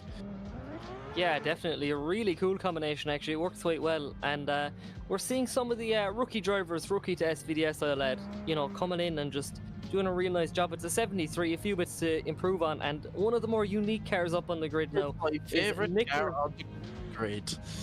My favorite. PD130 now. So it's She's a black up on the smoke. line She's in a black in a Mark IV Golf. It's absolutely awesome, and it's definitely one of the most short wheelbase cars on the grid, I'd imagine. But it's on E36 data as per the SVDS regulations, and he's doing an awesome job as Nicholas. Look at this thing.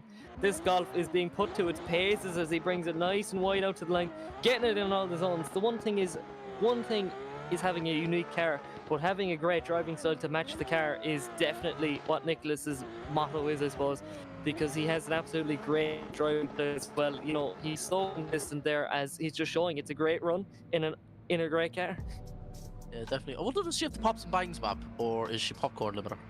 She's mapped by Jeff. It's a hard file. Oh, hard file. Oh, even better. You know what, Luke? I'm gonna let you take this one because I know how badly you want to commentate this. So I'm just gonna leave you to it. Well, if you don't think SVDS is quality, we have the top quality in drifting. I'm going to argue Driftmasters is the top champion. His real car there, that GT86, putting foot to floor, just showing you why he's a former Driftmasters champion as he comes up now up onto the bank, just so smooth with it. You know, there's a certain amount of drivers that you can just throw a layout at them and they'll just do it really, and that is exactly what Zaleski is doing now as he transitions over and back now up into that. The cameras can hardly keep up with him. He's going that quick as he comes across that final corner into GT Omega Alley, and look at that from Adam Zaleski, just showing you why he's a pro as he puts it into the rally cross.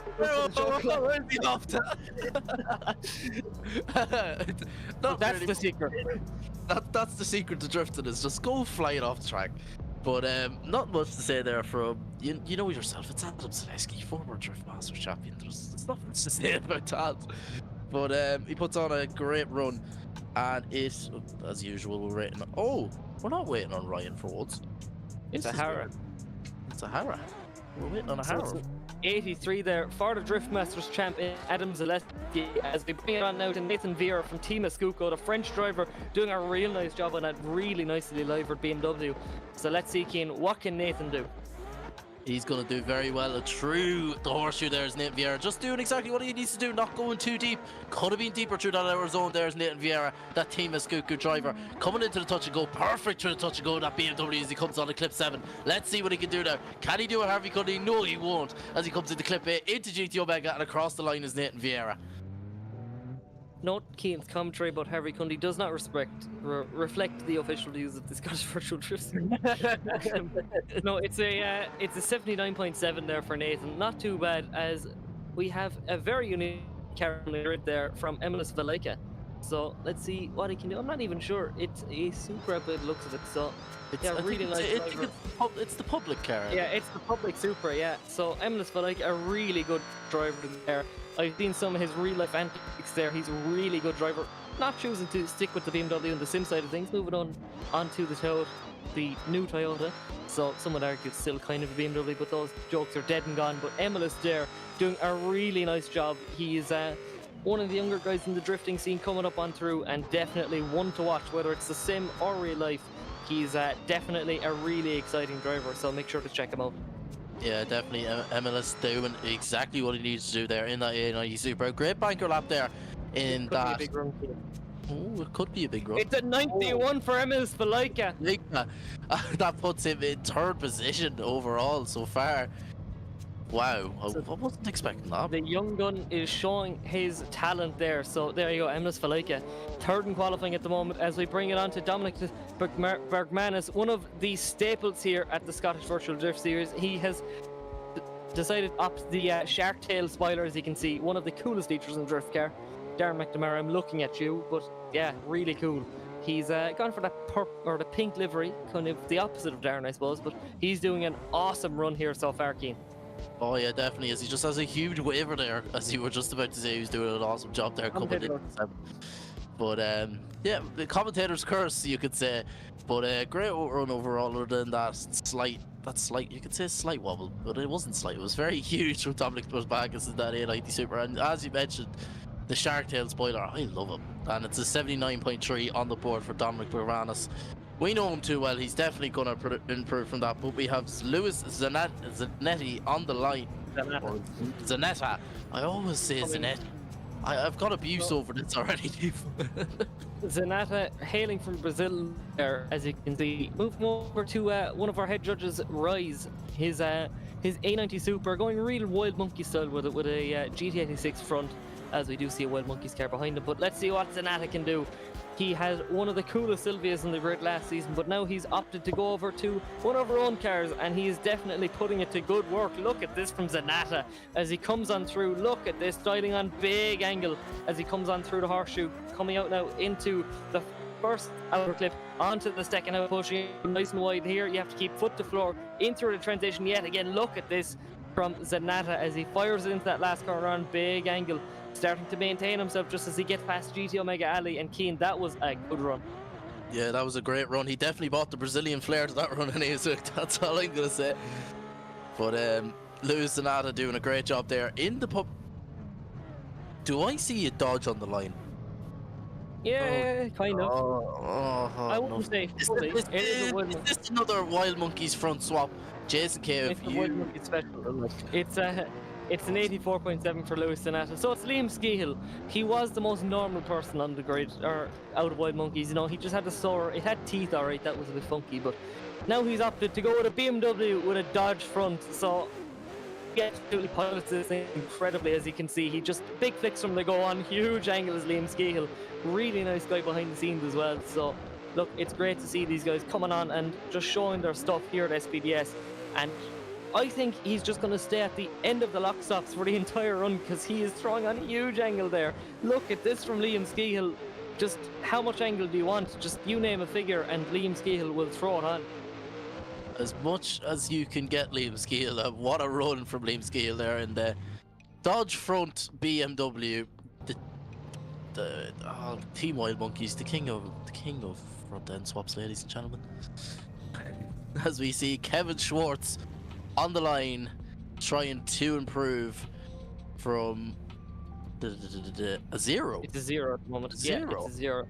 I had to go and look through the spreadsheet there, because we still have teams. Yeah, this is all to play for now is Kevin Schwartz. You know, this is where you have to put it all on the line. You can see Neil Dawson there up at the shed. You can see him cheering him on there. You can see the 2 riders. He dropped his coffin. He's just saying, "Come on, Kevin, I believe in you."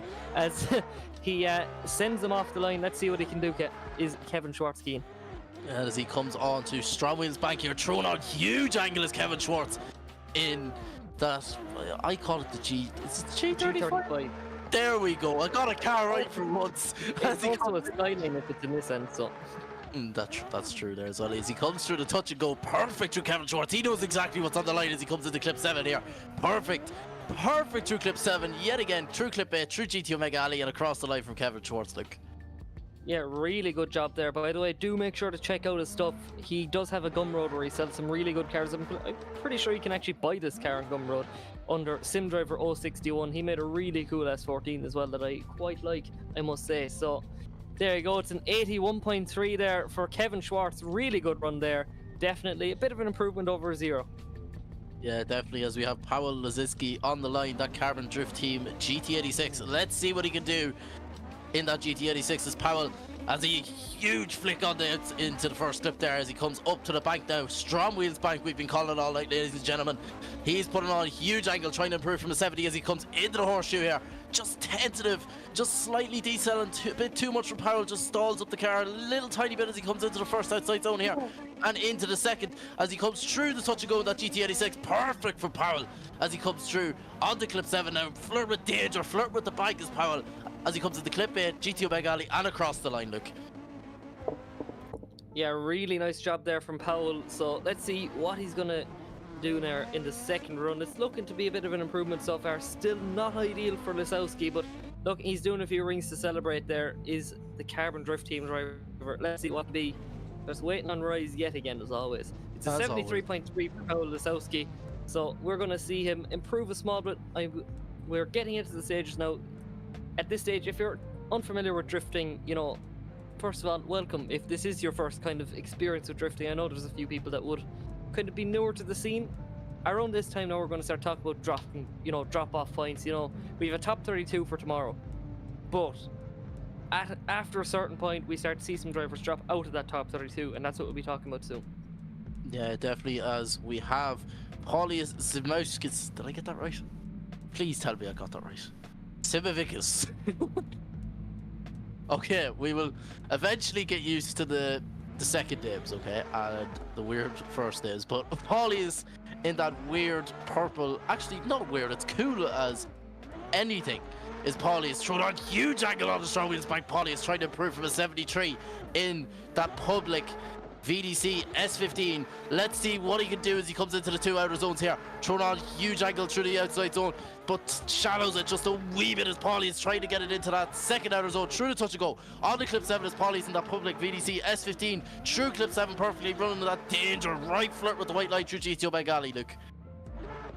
Yeah, it's all risk and reward really in drifting, and I think that really demonstrated quite well. You know, you have to get out to the edge of the track, you have to risk it all really, you know, risk getting at 0, but to make a real impression on the judges, and I think that's what's showing. And I worked that really well because we are actually, we get one more driver after this, I do believe we will have someone, you know, we're going to start seeing some people knocked out, like, do you know what I mean? We're kind of at the edge of the drop off. We just have about 32 people in, I believe, at the moment, so you know, we're starting to see the whole drop off thing start to come into play. But next up on the line is your favourite car in the grid, Keane. It's Nicholas Nigel in that Mark IV Golf. Yeah, definitely. Nicholas, I don't know where he got the idea from. He must drive one in real life or something. He is German, so, but it is on E30. It is on E36 data. The popping bags mapped Mark IV Golf Nicholas Nigel as he sees flirting with danger through the back there with that short wheelbase Mark IV Golf. You wouldn't see them usually drifting anyways, like, that's for sure. As he comes into the two outside zone here before the touch and go, playing with danger through there, possibly flirt with a wheel drop there, as I don't know what the smoke getting my way there, but through clip 7 in that Mark IV Golf. You've never seen a Mark IV Golf drive this good as Nicholas Nigel at across the line. A really good run there from Nicholas. Could have been a bit deeper through the outer zone coming off of the horseshoe. I'm getting caught up with my own words again, but a great run overall from Nicholas. He hasn't much of a back end to get into. No, he doesn't. He's got a lot of work to do. He still manages it. It's an 81.7 for Nicholas Nigel, and you know, we get like a Mark IV Golf, one of the most unique cars in the grid. This is just SVDS in a nutshell, like a weird car followed by a Driftmasters driver, Keane. As we have Adam Zaleski, the Drift Masters champion, the former Drift Masters champion, may I add. Adam Zaleski in that GT86, a replica of his real life car, showing the SVDS boys how to drive here as he's playing with danger over the bank as he comes into the horseshoe. You give a Drift Master drive any track, but he drops a wheel as Adam Zaleski in that GT86. We've not seen that come through him in the first run. He's trying to improve from an 83. Can he do it though? Will that wheel drop affect him that much as he comes into clip 7? Playing deep, playing with danger through clip 7 into clip 8 and across. GT Omega Alley and across the line from Adam Zaleski, Luke. Yeah, real good job there from Zaleski. We were expecting nothing less. You know, he's just one of the top guys in the drift scene because, like I mentioned earlier on, I do think Drift Masters is the pinnacle of drifting at the moment. You know, we're just seeing all the amazing drivers coming up. Like, we have our own Irish brigade, you know, we have like Zaleski, we have so many of these awesome drivers, and you know, it's a close battle the whole way through, but it's an 85.3 there for Zaleski, so real nice job there for the famous man there in that GT86. Yeah, definitely, Luke, and he should come by more often. I enjoy commentating people who drift in real life, especially former Drift Masters champions. Let's be real, but we have the Frenchman Nathan Vieira on the line in that BMW, trying to improve anyways, Luke. He's definitely trying to improve from an 80 on the board, or 79.7 may I say. I do my maths and like round things up, okay guys, but you wouldn't make it as a judge, you're miles too generous. I'm just a bit too generous, but Nathan Vieira on that BMW, let's see what he can do. Perfect through the first zone is Nathan Vieira, coming up onto the bike now, throwing as much angle as he can that BMW. Flirting with the lock stops there is Nathan Vieira, coming down into the horseshoe here. Wide is perfect through Nathan Vieira there in. Lovely snappy transition there, Keane. Lovely snappy transition there, lovely. As he comes through the touch and go, perfect is Nathan Vieira into clip 7. Flirt with danger again, Nathan Vieira through clip 7 into clip 8, and Adam Zaleski just chilling there. He's like, I'm a Drift Master driver, I can just chill there in the camera. The camera's He's just going to see taking it me. all in. It's a bit of a journey, you know. It's a bit of a journey here. From Drift Masters to the Scottish Retro Drift Series, I think it's a huge upgrade, I think. Yeah, potentially, you know. Yeah. I think we should all just sell our big drift cars and all just go virtual drifting. It's a lot cheaper, it's a lot more sustainable, yeah. you know. Oh, You know, yeah. you crash, like, it's not costing you like a few grand or whatever, you know, it's just No. happy days. Oh, yeah. So it is an improvement. It's an 82.7, I believe, there for Nathan Vieira, as we bring it up to the man that's making a big impression on us tonight, potentially one of the drivers of the night, Keenan. Emilis Belaika on a 91 here in that pack Toyota Supra. Yeah, definitely. Emilis doing a good job there as he comes on the Strom Wheels bank, throwing on as much angle as he can. That A90 Supra going in through the hairpin, flirt with that white line as Emilis Belaika in that public pack. It's not a public pack, Ian. You need to get this right. The SVDS car pack A90 Supra, may I add. Emilis putting on, as you said, Luke, probably one of the best drivers of the night so far as Emilis putting on a show for us tonight, Luke. Yeah, definitely. If you do notice the back window as well, there's a lovely SVDS sticker there. If you do want to support the championship, you can go away and order your SVDS sticker, but we will actually be giving one more giveaway tonight and a few more tomorrow. We're not going to spoil it too much, but all I'm going to say is keep an eye out. We might be giving away a few things, so, you know, we're feeling very generous. We're here at the halfway point of the season, so, you know, we're just throwing all the marbles out there. Come on, let's have some fun. As we have Dominic Bergmanis on the line in that A90 Supra with the Shark Tail spoiler. Big shout out to Mr. D Mac down at Group D in Buttevant.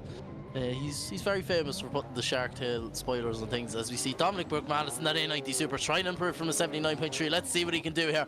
Big flick on the Strom Wheels bank. Dominic Bergmanis definitely trying to improve from that 79.3 as he comes down into the horseshoe here.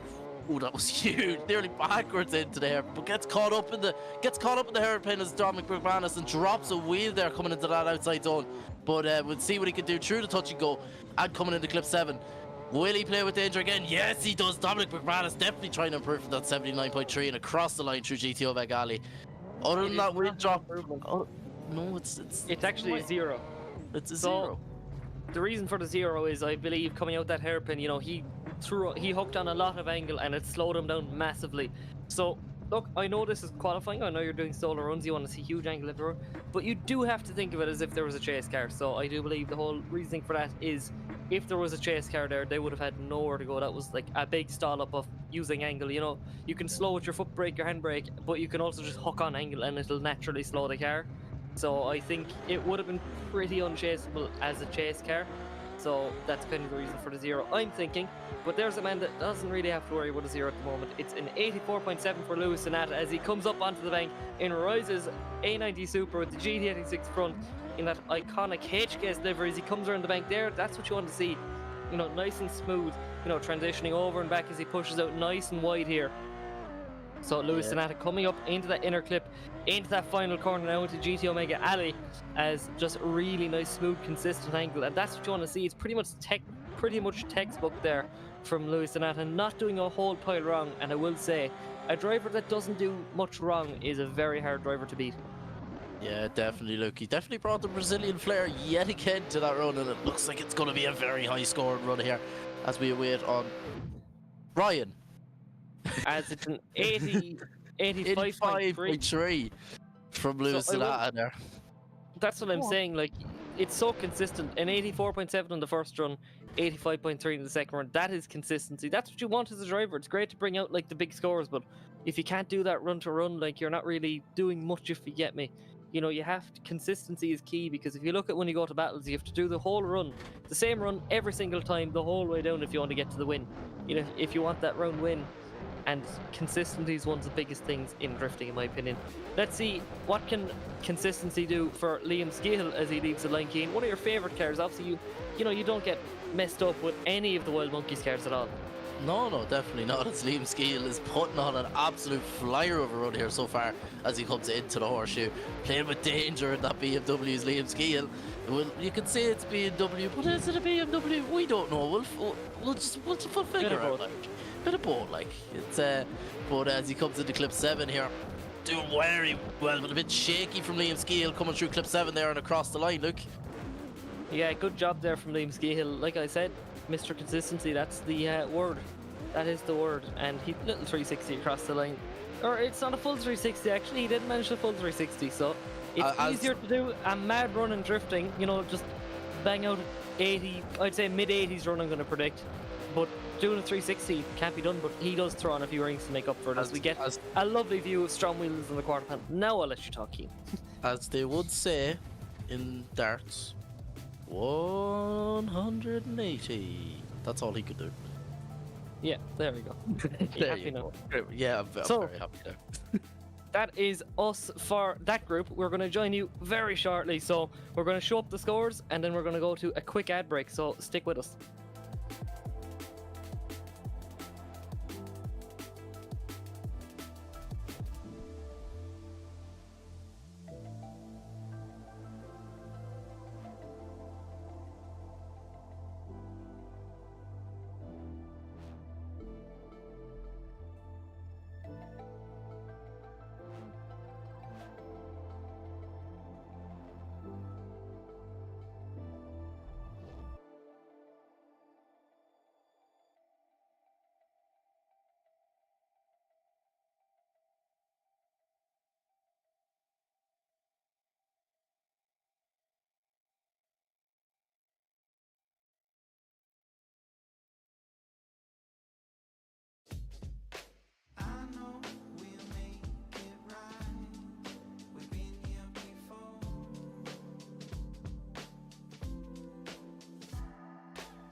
GT Omega.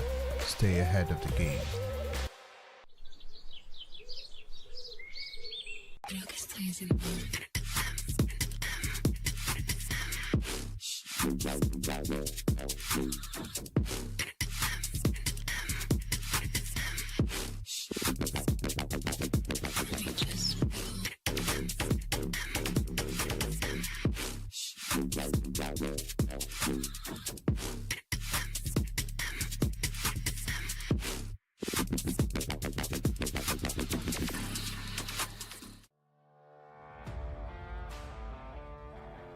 Carbon Drift Team, sponsoring SVDS Series 4. Looking for high quality model work or replica cars? CDT has it all in store waiting for you. With a highly skilled team, they are at the forefront of making sure the product that you receive is of the highest quality. Make sure to check out the socials and Gumroad for any and all projects to be released.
Are you ready? I'm ready.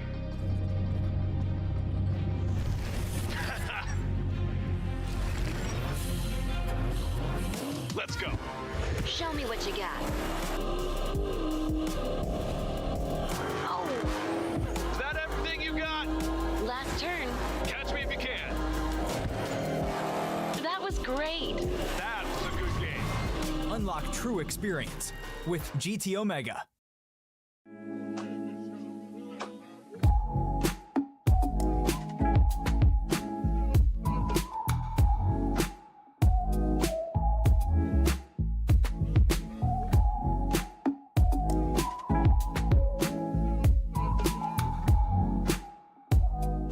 Me like I love myself.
Would you feel better if I said that this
GT Omega. Stay ahead of the game.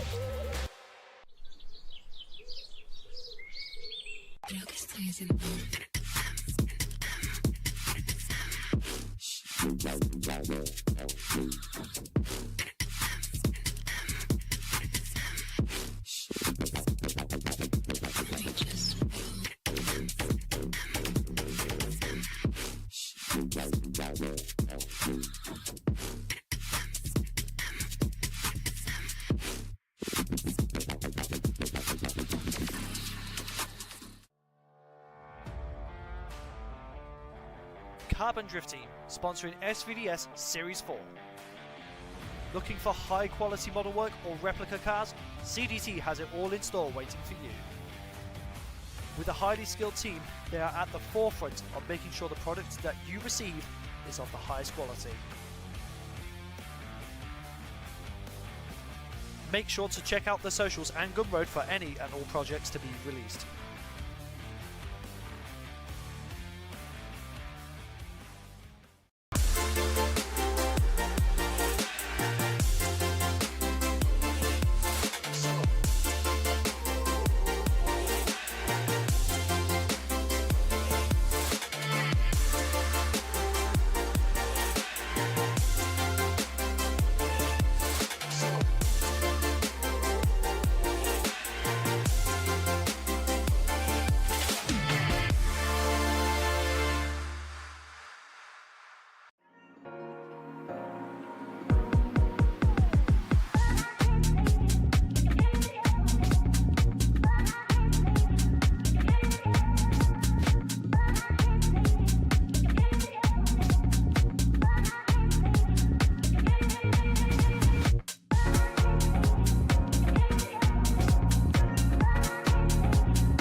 Round 3 of the Scottish Virtual Drift Series here, Go and without me for fuck.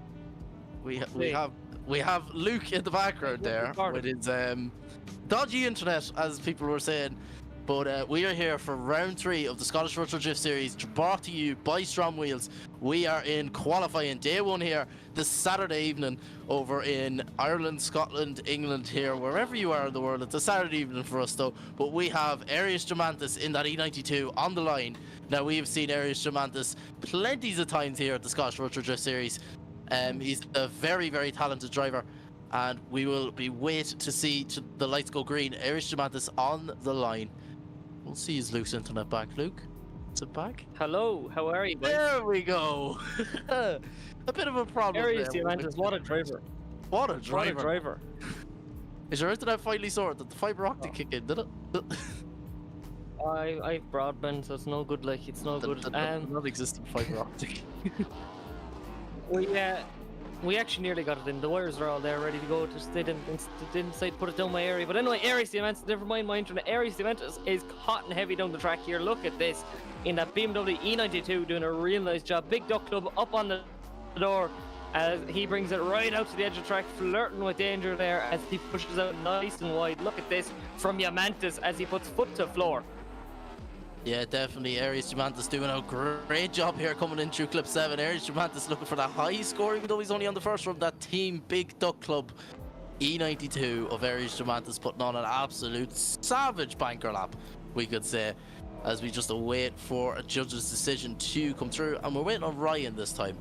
We're not waiting on anybody else. We're waiting on Ryan. As always, we're waiting on Ryan. As always. But on the line, we have a man who actually made a savage video that I love. Edgar Zismanis. He made a savage video of the team Team Riga driver.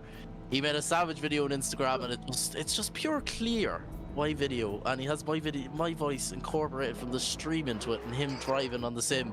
But we won't talk about that. It's Edgar Zismanis for his first run of the qualifying. That Racing Team Riga driver here. Let's see what he can do with that BMW as he throws a huge angle onto the Strom Wheels bank there as he comes down into the horseshoe here. Edgar Zismanis. I'm getting mixed up between drivers here now. Edgar Zismanis putting on an absolute show here for you. That's the round 3 of the Scottish Ultra Drift Series, brought to you by Strom Wheels as he comes into clip 7 here in that BMW. Let's see what he can come into GTO Mega Alley, and we're doing it again, Cian, as he comes across the line. Yeah, not too bad. It's our first Racing Team Riga car of the night. So Edgar Zismanis not doing too bad a job. By the way, it was an 84 for Aries. Let's see what it will be for Mr. Edgar Zismanis. So far, not too bad. It's a 76.7 for Edgar. So I'm not too sure how many Racing Team Riga cars they have on the grid tonight, but they're definitely always a welcome team. As they bring up one of the coolest looking cars, such a clean car here from Eric Linkvist, and I do just love his driving style. It's always on point as he just dives off a little bit of angle to set himself up for the horseshoes. They call problems. Past the as we have Ireland's internet kicking in. Stack it higher. There we go. Is the internet back, Luke? Is it back? Is it not?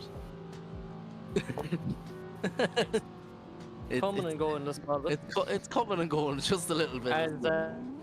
And they get Talis the Minimaze up off the line now in the Carbon Drift Team Corvette. Very uncommon to see a Corvette here at Driftland, but it's definitely a welcome sight. Such a cool car, I think. I definitely have a soft spot for an old Corvette, to be honest, as little as we see them, but nice and smooth here so far is Semenya's. And yeah, he's always an awesome driver. You know, we see pretty much as is with all the Carbon Drift Team guys. Obviously, I'm not just saying it because they're one of our sponsors, but pretty much all these Carbon Drift Team guys are just here to throw down. Yeah, definitely. And Tala definitely did throw it down that run, as it from what I see here, it's looking to become a big run for a banker lap anyways, that's for sure. But Tala, lovely Corvette. You don't see them often much in Scottish Ultra Drift Series, that Carbon Drift Team driver. As we have David Laxo on the line as we just await for a judge's decision to come through from Tala's run, that Carbon Drift Team driver. As we've mentioned, one of the sponsors for the series. You can check them out online. They sell some great cars. But we have David Laxo in that BMW off the line. Let's see what he can do now. That team Eskimo driver. Askuko. There we as go. He just worked. Eskimo. Oh. David Lasko doing a really good job there, as he always does. Just one of the coolest drivers in the grid. Honestly, he always has such a good line. He's a really aggressive driver in the chase as well, and he always puts on a show. And might I add, for the guys in chat, your wait is nearly over. We are coming into the E-Drifters group, as we're going to call it. Mikey Farrow is nearly here. But first, we have to throw it down to a land down under, Keen. we do have to try go to a man I know very well, Braden Howard, the Thunder from Down Under, as I've been calling him, that Australian. Let's see what he can do in that S14. Is Braden Howard, a guy who I've done a lot of sim drifting with and a lot of practice time. Braden, I know, is a very good driver. Let's see what he can do here at round 3. As a huge angle thrown onto the bank here on the Strom Wheels bank is Braden Howard. He hasn't had the best of qualifying runs through round 1 and round 2. He is going out to put on a show here tonight. He's going out to prove a point that the Australians can keep it up with all the boys. Let's see what he can do here as he comes into the outside zone. Perfect through there into the touch and go now is Braden Howard. He's definitely put in a lot of seat time trying to get as good as he can through clip 7 into clip 8 into GT Omega Alley and across the line. Look for Braden Howard. What a good run. Yeah, really nice run there from Braden Howard. You know, definitely he's new to this season, but he's definitely not acting like a rookie at all. He's stating his place here and, you know, why he should be on the grid, I suppose. And obviously we're open to all levels, but he's definitely climbing that level very quickly. So Braden Howard doing a real good job. So we're going to bring it up to the line yet again, just wait for that score to drop in. It's 78 for Braden Howard. Next up is Caden James, and it's that BMW compact there from Team Wild Monkeys. They've built a few of these, there's a few of these in the grid now, but definitely a welcome addition. As he leaves the line, let's see what he can do. As he leaves the line, flicking it on in. Look at this on a huge angle, look at that. The compact is being put through its paces here. Definitely not an uncommon car, unlike the Corvette for Driftland. Potentially one of the most common cars here. But look at this from Caden James, doing a real nice job there. Obviously, once again, and like all the guys here at SVDS, real nice guy behind the scenes and such a good driver there as he's showing off what he can do. So let's see, as he crosses the line past GT Omega Alley, what the score will be as the judges drop in. And like I said, I do like to see the whole team aspect. You know, we see some of the big teams coming in, like Wild Monkeys, like Carbon Drift Team, all them, and they're all absolute shredders there behind, you know, on track. It's an 85.7 and for Caden James, but it's the man you've all been waiting for. Arguably the most popular driver in the grid now, it seems. He's come out of nowhere. It's his first ever event here with us at SVDS. It's Mikey Farrow here, hailing from Ireland. So this has a bit of a story. So I actually invited him over. I just wanted him to dip his toes in. He wants to get into drifting. I actually done up a quick livery for him, as you can see now, as he throws it in. Look at this. He's not acting like a rookie whatsoever. It's Mikey Farrow. Look at this. The Camus for S14.9 throws huge angle up onto the bank, throws on big angle, transitioning over, pushing it out nice and wide. He is not he is not showing that he's a rookie whatsoever. He's doing a real nice job as Mikey Farrow as he pushes it nice and wide out. Keen, I was not expecting this. No, I was definitely not expecting this from Mikey Farrow. And he was that Team 443 Motorsport driver. One of our, he's representing 443 Motorsport, our team tonight, but I wasn't expecting that from Mikey Farrow, to be honest. He's definitely... Yeah, definitely. I'm lost for words after that run. Oh, well done, Mikey. Look, Mr.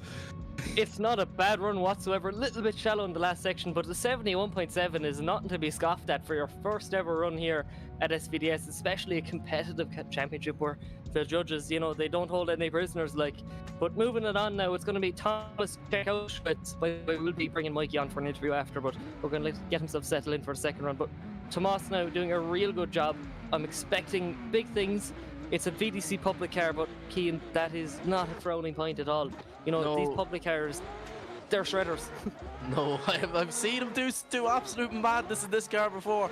We'll see him do it again, definitely. But oh, he hits a huge hump coming into Strom Wheels bank there, but it doesn't seem to affect Thomas there as he comes down into the horseshoe. Just could have been a lot deeper through that outside zone in the horseshoe as he comes into the 2 hour zones before the touch and go. Let's see what he can do in that public VDC S15 as he comes in now to clip 7. Thomas, I've seen him do absolute bits in this public car and he's definitely used to it by now, like coming through GT Omega Alley. Yeah, really good run there from Tomas. And yeah, wow. I will have to say though, I just took a little check over to the chat. It's absolutely amazing, and I will have to credit them. They are actually, you know, they're crediting every driver on their grid, but the group, the chat absolutely exploded when Mikey was running. So it's his night, it's his world at the moment. We're all just living in it. But now the man that's going to make it his world is one of our more experienced drivers in the grid. It's Ari Samantha's back for a second run. And yeah, he's an awesome driver, Keen. I do actually believe he got a few practice runs in with Mikey, so yeah, it's great to see the kind of new guns coming in and the more settled names, and Keen take it away as Aries fires into the first corner. Yeah, Aries Germantis throwing on huge angle up on the Strom Wheels bank there. That big duck club E92 throwing huge angle yet again. Flirting with danger there through the horseshoe is Aries Germantis, one of the very experienced drivers here at the Scottish Rush Drift Series. As he comes through that touch and go, absolutely perfect is Aries Germantis into clip 7, running that wide line in that BMW E92 through clip 8 and across the line. Look, what a run from Aries Germantis. Yeah, really good there from Aries. You know, he's just one of those drivers that's so good, you know, all the time, and it's great to see, to be honest. So let's see what Aries can get for that second run on the board now, as we just await for the score to drop in. I'm currently checking out the current drop-off is Omar Baghdadi with a 74.7 and Dave McKeever with the same score. So it's very interesting times as we bring it back up to the line now. It's going to be Edgar Slismanis, the only racing team driver so far, but definitely an insane driver all the same. Currently a little bit lower in the standings than he'd want to be with a 76.7, but yeah, really good drivers there is Edgar Slismanis. These guys do also run their own events, so make sure to check out their team and Racing Team Riga, as they hold some really cool events too, and they have some really cool drivers as we're showing off here in that BMW. Obviously all these guys coming over from Latvia to compete, and yeah, fair play to the lads from Racing Team Riga, because Edgar's just did a really good run there, Keen, as he parks up beautifully there. It's like he knows the cameras. He knows exactly where the camera is. Edgar Slismanis, and As very Rise accidentally it's accidentally gives him a 723 there. 723 on the board. As I don't believe it's an improvement. It's No, not an improvement, I don't believe, so he's going to have to stick with the first run. He's definitely going to have to stick with the 76.3, as we have Eric Linksvis on the line. As you said, that S14 is looking snazzy. We're just going to have to see what Eric Linksvis can do, that Swedish driver, as he's absolutely on a flyer here. Big angle thrown on the Strom Wheels bank here in that S14 is Eric Linksvis, that Swedish driver. Let's see what he can do as he approaches the horseshoe here, throwing a huge wide line through that outer zone is Eric Linksvis in that S14. Can he do well coming into the 2 outer zones, so Luke? Yes, he can, because he comes into the touch and go now as Eric Linksvis. Absolutely bang on, perfect, exactly what he needs to do here through that wide line, through clip 7 and in clip 8. Just a bit of a waver there though, Luke, through clip 7 though is Eric Linksvis. Yeah, definitely. Like, you asked the question there, can he do? But yes, he can. Like you said, a little bit of a mistake coming in. Eric Linkvist, he's such an experienced driver there. He held on to it nice, but obviously not the run he'll want to get. It is an improvement with a 78.3, but a little bit to work on if he can make it through the battle. Yeah, definitely, as we'd have that Carbon Driftine C6 Corvette now of Tallaght leaving the line here, coming on with throwing huge angle onto the bank. People are not afraid to throw huge angle onto Strom Wheels bank. Is Tallaght, that Carbon Drift team Corvette. Let's see what he can do now to the horseshoe. Perfect to the horseshoe is Tallaght, that Turkish driver of Carbon Drift team, as he comes perfect through the arrow zones as well, through onto the touch and go. A lovely line from Tallaght here though. Let's see what way he approaches clip 7, and he approaches it perfectly. Could have been a lot deeper though coming in into clip 8 though, Luke. Yeah, there's a few mistakes creeping in there, but look, it's still not a bad run whatsoever from Tallaght.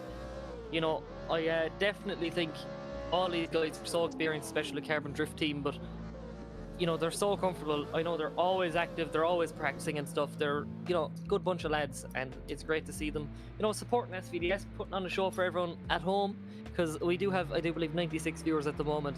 And if you are curious, if you do want to join the grid with us, there is currently only tickets for our final round, and it's going to be an interesting round, I'll tell you that. But we do have David Laxo coming off the line to see what he can do in that Escuco BMW, that black and purple livery, looking really cool there, as he just shows us why he's one of the best drivers in the grid at the moment. You know, he's always so good on the line. He's a great line driver, as he brings it up through clipping point, inner clip there and out, and he washes it out. Just coming up into GT Omega Alley, doing a real good job, is David Laxo. Yeah, definitely David Laxo, as you said, showing why he's one of the best drivers on the grid, that Team Escuco driver in that BMW. He's putting on a show here tonight. Oh, as he plows through the camera is David Laxo. But we have the Thunder from Down Under. That's his nickname for me. I hope it was a drone. As we have the Thunder from Down Under, Braden Howard, on the line in that S14, trying to improve from, and was it a 78 is Braden Howard, that Australian driver. Luke, take it over from here. And let's see the thunder from down under, like Keane said. And look, these guys definitely are not worried about damaging the cars. Thank God they're vertical, because they are coming in at a rate of knots into that first corner. They're hooking it as hard as they can into that first corner. Look at this from Braden Howard, doing a real nice job in definitely one of the more floral liveries on the grid. It looks really cool as he transitions over into that final corner. Yeah, definitely. He's making a staple for himself coming into the season. He's one of the newer drivers on the grid, but he is definitely no novice, as I do believe this will be an improvement so far. We're going to have to see what the judges think as we just await for O'Hara and Race to drop in their scores. Yeah, And definitely. And is it an improvement? It isn't an improvement, unfortunately, for Braden Howard. Braden Howard is It going to is. have to... Is Is it? it? No, I don't think it is. His first one was a 78, I'm pretty Not, sure. sorry, my bad. No, and Braden Howard just going to have to settle for that, as we have Caden James in Ryan Parker's car. Everybody seems to be enjoying that compact of Ryan Parker, but he's thrown on huge angle in that compact. He is making sure he can find the back end of that compact, that E46 compact. I don't like the fronts of them, but I just like the ways of the compact, but big angle there through the hairpin as he comes into the 2-hour zones, now into the touch and go. Perfect through the touch and go from Caden James as he comes on to clip 7. Let's see what he can do now. From that perfect wide line through clip 7 and on to clip 8 and across the line from Caden James. Yeah, awesome driving there from Caden James. These Wild Monkey boys are no slouch, and I do believe this is going to be an improvement. He's currently on an 85.7. For anyone else, that'll be fine, happy days, but his work is not finished yet, says Caden James. Let's see what he can do. Obviously, you know, some of the battle wins are eluding these drivers. It's an 86.3, I believe, in the second one. And next up, it's the man of the hour, Keane. It's Mikey Farrow, and also a big shout out to everyone at the Duck Inn. I think they have their own little grandstand made. They have a little watch party going of SVDS here tonight. So thanks for supporting SVDS. If it's your first time here, I hope you're enjoying it so far. And yeah, Mikey Farrow, that fellow Irishman, also representing Team 443 Motorsport tonight here. That Camus, he's running the Camus wheel, Luke. You wouldn't see many about, but they're a very good wheel. But as we see him thrown on huge angle is Mikey Farrow. He's showing tonight that he's definitely not a rookie to the virtual scene here, as he I'm losing my words here. I'm not excited for Mikey Farrow. I'm definitely getting myself mixed up for words here. I'm getting overexcited for Mikey Farrow. It's definitely, I've seen him a few times in practice lobbies and practice with him myself. He's a darn good driver, but we're going to have to see if that's an improvement, Luke. That is an insane run for your first ever competition. Like, that is incredible driving, in fairness to him. You know, he's gonna, you know, he's beaten some people so far, even like in the qualifying section, where, you know, for a rookie, it's his first ever event in any form of drift competition. Like, he hasn't, you know, he's looking to make it burst into the real life scene as well. So yeah, fair play to him is all I can say. It takes a lot of courage to come out here, and 76.3 for Mikey Farrow is definitely, it's not a bad score whatsoever. It's really good. So well done, Mikey. And yeah, there you go. We're going to have him on after. So next up is Thomas Chikauschwitz in that public S15. Just showing, you know, you don't need to make your own public car or private car to party as they bring it out. Oh, it's a big contact with the wall. Oh, that was a very big and very fast impact, and unfortunately it'll be a 0 for Thomas, but he keeps it going. He puts on a show for us tonight, and if it was real life, he would not be going again. That's all I'm saying. No, that wheel would be in bits. That quarter panel would be destroyed. But I will say, as far as wheels go, if you have watched Drift Masters this past season, Strom Wheels, our head sponsor, they take some beating, those wheels. They take abuse. That's all I'll say. If I remember this wheel having a literal chunk out of it, and it's still holding air. So still holding air to this day, and it has a massive chunk out of it as well. It just goes to show So, how like, Strom Wheels are. Like, we always talk about like style and stuff, like, but durability is definitely one thing. So that's all I'm gonna say about Strom Wheels. You know, if you do want to make sure that you can hold air afterwards, I would not ignore Strom Wheels. So the man of the hour, I do believe it's time that we're going to talk to him, Keane. Yeah, it definitely is. We're going to see, can we drag him in? Mr. Mikey, how are you doing? How's it going? How are you? How are you getting on? So you seem to be the man of the hour. I know, yeah, I know. I casually invited you over. I was like, I saw your TikTok and I was like, oh, that's kind of cool. I'd love to see him in SVDS. Just a bit of an idea, like, and then out of nowhere, you're more popular at the moment than a former Drift Masters champion. No, it's class. It's definitely an unbelievable experience. First event as well, like, so it's nerve-wracking, lads. I won't lie to you. Like, anyone who's doing this for a first time, like, you're nearly rattling at the start line, like, but it's great crack, like, and it's really, really good experience from a proper comp side of view as well. But I had a really good time. Like, I didn't get my second score though. I missed it. It's a 76.3, I believe. So Unreal. not, Oh my not god. slouch yet, to be honest. Yeah. So, like I was saying, there's a different mindset, isn't there, to driving a kind of competition, getting yourself dialed up, I suppose. But you definitely took to it really well. I know myself from competing in real life. It just you'd be doing so many practices, but it definitely takes a different mentality, and you just have to get locked in. And you definitely took to that really well. Your initiations were insane for a first-time driver.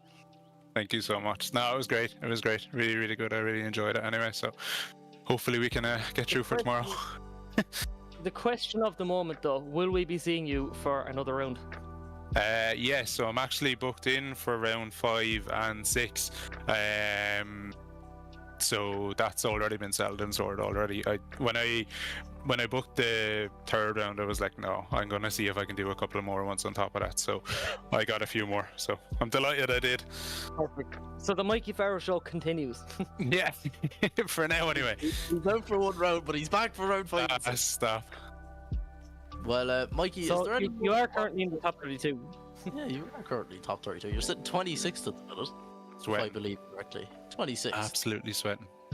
Oh, I wouldn't blame you. I don't want to experience I'm doing round 6. I don't want to experience that. Yeah, no, it's gonna be good. It's gonna be good. It's the barrel, it's the tractor tire at the end that was kind of the biggest fallback for me in practice and stuff. But I got it somewhat right here, so happy out. Can't complain. No, before we take a break, is there anything you want to say?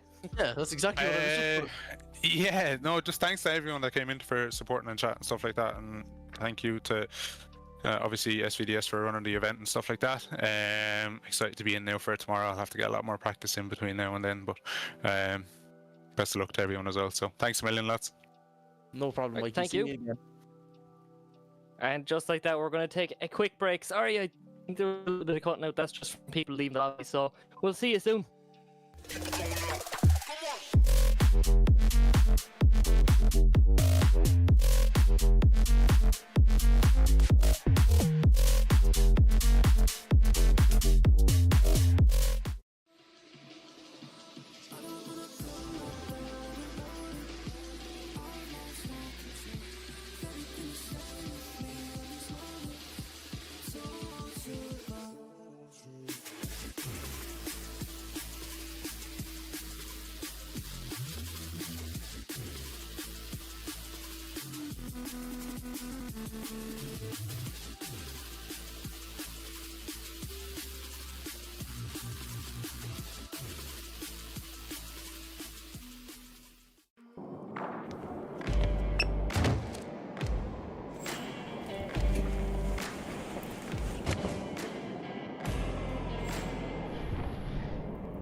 GT Omega. Stay ahead of the game.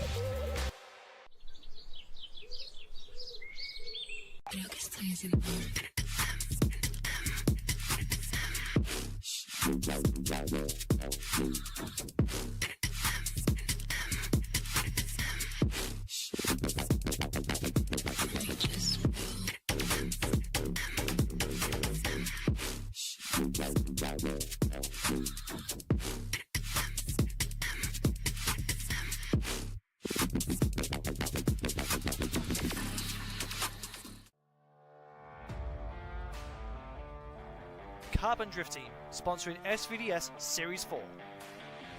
Looking for high quality model work or replica cars? CDT has it all in store waiting for you. With a highly skilled team, they are at the forefront of making sure the product that you receive is of the highest quality. Make sure to check out the socials and Gumroad for any and all projects to be released.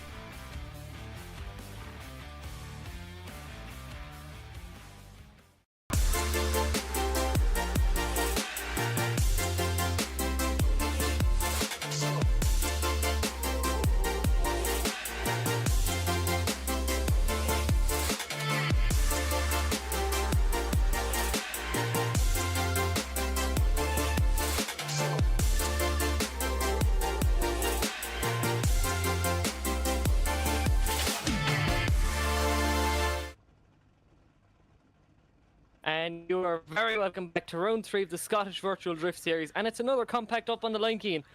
Oh, here we go again. But it's the fella who actually owns it this time, Ryan Parker, the man, the myth, the legend himself. Look,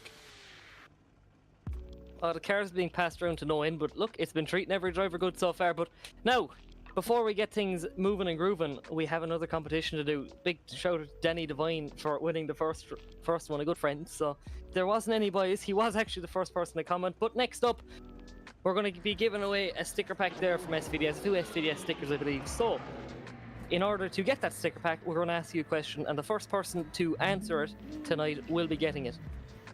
So, please be how done. old is Driftland? Is it 5 years, 10 years, or 15 years? Maybe your speed, ladies and As- gentlemen. Ryan Parker has gone off the grid. As Luke, you keep an eye on that. I'll keep an eye. Oh, Ryan! Ryan It's a Parker. big mistake from Ryan Parker. Ryan Parker is in the He wall. was trying to type. He was He was trying to type in and get the. He's trying to get the stickers. He's trying to get the sticker pack as well as drive. Lads, Remember, I can't lads, think how of old it. is Driftland? Is it? And Zio's. And congratulations to Symmetry. So, Zio Symmetry, you will be getting an SVDS sticker pack. So, I'll write your name down and just try and get into contact with a member of staff there, like Ryan or something, and we'll get that sticker pack sent out to you. Very unfortunate there what happened to Ryan Parker. I like Ryan Parker. Good mate. Bad form. But we will talk about that as we move on to James Estrella in that team, Carbon Drift Team, S15. What's Braden Howard? Oh, no. Is it Braden? Oh, Jesus, never mind. Oh, never mind. But anyways, we're back. We've James Estrella on that line, that Carbon Drift Team, S15. Let's see what he can do as he throws huge angle. Nobody's afraid to throw out huge angle on the Strom Wheels back today, ladies and gentlemen, as James Estrella and that Carbon Drift Team S15 is looking to put on a show here tonight. I know he's good for high scoring runs as James Estrella. Let's see what he can do as he comes through the 2 hour zones. He's perfect in the first one, he's perfect through the second one as James Estrella as he comes in through that touch and go. Now in the clip 7 is James Estrella, that Carbon Drift Team S15 as he comes into GT Omega and across the line. A great run from James Estrella and a great car too, Luke. Yeah, definitely, for sure. Some of the highest quality cars, I think, on the setup at the moment, you know, is the Carbon Drift Team cars. If you want to get in on the action, just go over to their Gumroad, you know, get the car spot. You know, you can drive any car you want, do a lot of the old recreations from Drift Masters, Formula D USA, Formula D Japan, anything you want. So, it's an 83 there for the Carbon Drift Team driver. Now, up on the line is a guy I know very well from the old Irish Drift Championship, no, the Irish Drift Series, I suppose, but Jake Davey there, a good buddy of mine there. I had a lot of runs with him this season, and you could not meet a sounder person behind the wheel, and he's a really good driver as well, hailing from my own country, obviously. So, let's see, what can Jake Davey do? Showing up, as usual, in that public S15. He's just so comfortable, obviously, piloting an S14 Sylvia in real life. Self-sponsored by Carrot Karting. You know, his family has the coolest business ever. Like, imagine As Luke's internet is having fun again. growing up Luke's internet is having some about the fun tonight, ladies and gentlemen. karting track as the leave we're back. Hello. There we go. He's back. You can explain again what you were doing. What you were trying to say was... it's coming and going. Yeah, as you were trying to say from what I made out, imagine your family having the coolest business in the world, owning a karting track. Imagine growing up at a karting track. That is It's class. just infinite seat time. So That's class. yeah, no, he's a really good driver though, in fairness. And one of the upcoming young guns in the championship, and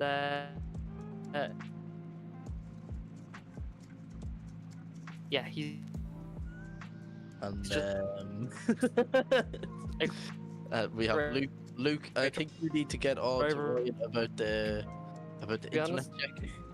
To be honest. he's And Luke has disappeared yet again. And he's back. Is he back? Is he back? Is the main question. Drum roll, please. trying to sort out a few issues. Hey, there we go. Commentator. Yeah, no problem. You can sort out your issues. We will wait on Jake Davey as he waits on the line patiently in that public VDC. Maybe he's having issues as well. We are all Irish. I mean, we're all Irish. I've had a few issues myself. But More internet. more than one, to be fair. As we have Jake Davey, the Irish Drift Series now driver, as he waits on the line in that public VDC S15. As Luke was saying, he does drive an S14 in real life. Let's see what Jake Davey do as he leaves the line. That Irish Drift Series driver coming over to Scotland in the virtual world. Let's see what he can do as he is perfect through Strom Wheels Bank is Jake Davey. He is well used to this stuff now by real life and the sim world.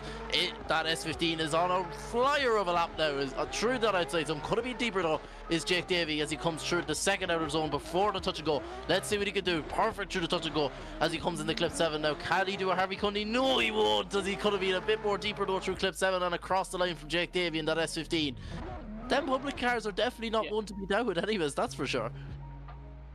Oh yeah, definitely. As he just pushes past that Sikky Manufacturing sign, just potentially a Sikky handbrake in the car, just saying, you know. And one of the prizes up for grabs for third in the championship as well. So, you know, we're always talking about, you know, the amazing partners in Strom and GT Omega, but definitely no slouch to any of our other sponsors: Mclellan Motorsport, Driftland, Drift League GB, Dyce Carriers, Kaptured Media, and obviously your Carbon Drift Team, GT Omega, and STRO M Wheels. As we fire down the straight here now, look at this in the all-new Nissan Z with John Elgood as he throws it right up onto the bank. Like you said, Keane, these drivers are not afraid whatsoever as they throw it all the way out. Look at this. Real nice job from John Elgood as he pushes out right past, like I said, that Sikky Manufacturing sign, back over to the Strom sign, and finally into our favourite section of the track with GT Omega Alley, where you can just push out nice and wide, take your deep breath, just keep foot to floor, and yeah, that is a nice, really good banker run there from John Elgood. Yeah, definitely, John Elgood. I did see a few mistakes though, Luke, coming in through the second outer zone there. Could have been a lot deeper as well before the touch and go, and through clip 7 he was quite shallow coming on the wide line there to clip 8 as well. He could do a huge improvement, but at least he knows what to do, as we have Cameron mustard, garlic sauce, red sauce, you name it, mustard on the line in that replica R32 of Matt Carter, that Jap Speed replica. I love that car. I Such really a cool do. car, yeah. It's my favorite, And such a cool driver as well. Like, Oh, yeah. he's no slouch for sure. He's been with us since the start, in fairness, Cameron Mustard, and he's just one of the heavy hitters of the championship. So, lads, make sure you watch this one. Keep your eyes peeled, because if you blink, you miss it. Because look at the pace of Cameron Mustard as he flicks it right up onto the wall. Look at this. Cameron Mustard, no slouch whatsoever in that Team Jap Speed Maxxis Tyres R32 Skyline as he brings on through, transitioning over and back now. Look at this from Mustard as he fires down on the track. He There we go. is storming through the course here as he fires in through the inner clip and back out to that final corner. Look at this, puts foot to floor as he smokes out Driftland, and what a run there from Cameron Mustard. Yeah, definitely. Look, Cameron Mustard isn't one to doubt anyways, that's for sure. As you said, he's been here from the start. He knows Driftland like the back of his hand, and that Jap Speed replica R32, one of my favourite cars in the grid, as we have another hard charger. Danique Joseph on the line as he leads the line here. Let's see what Danique can do here. And he throws huge angle through clip 1 there as he comes on to Strom Wheels Bank now.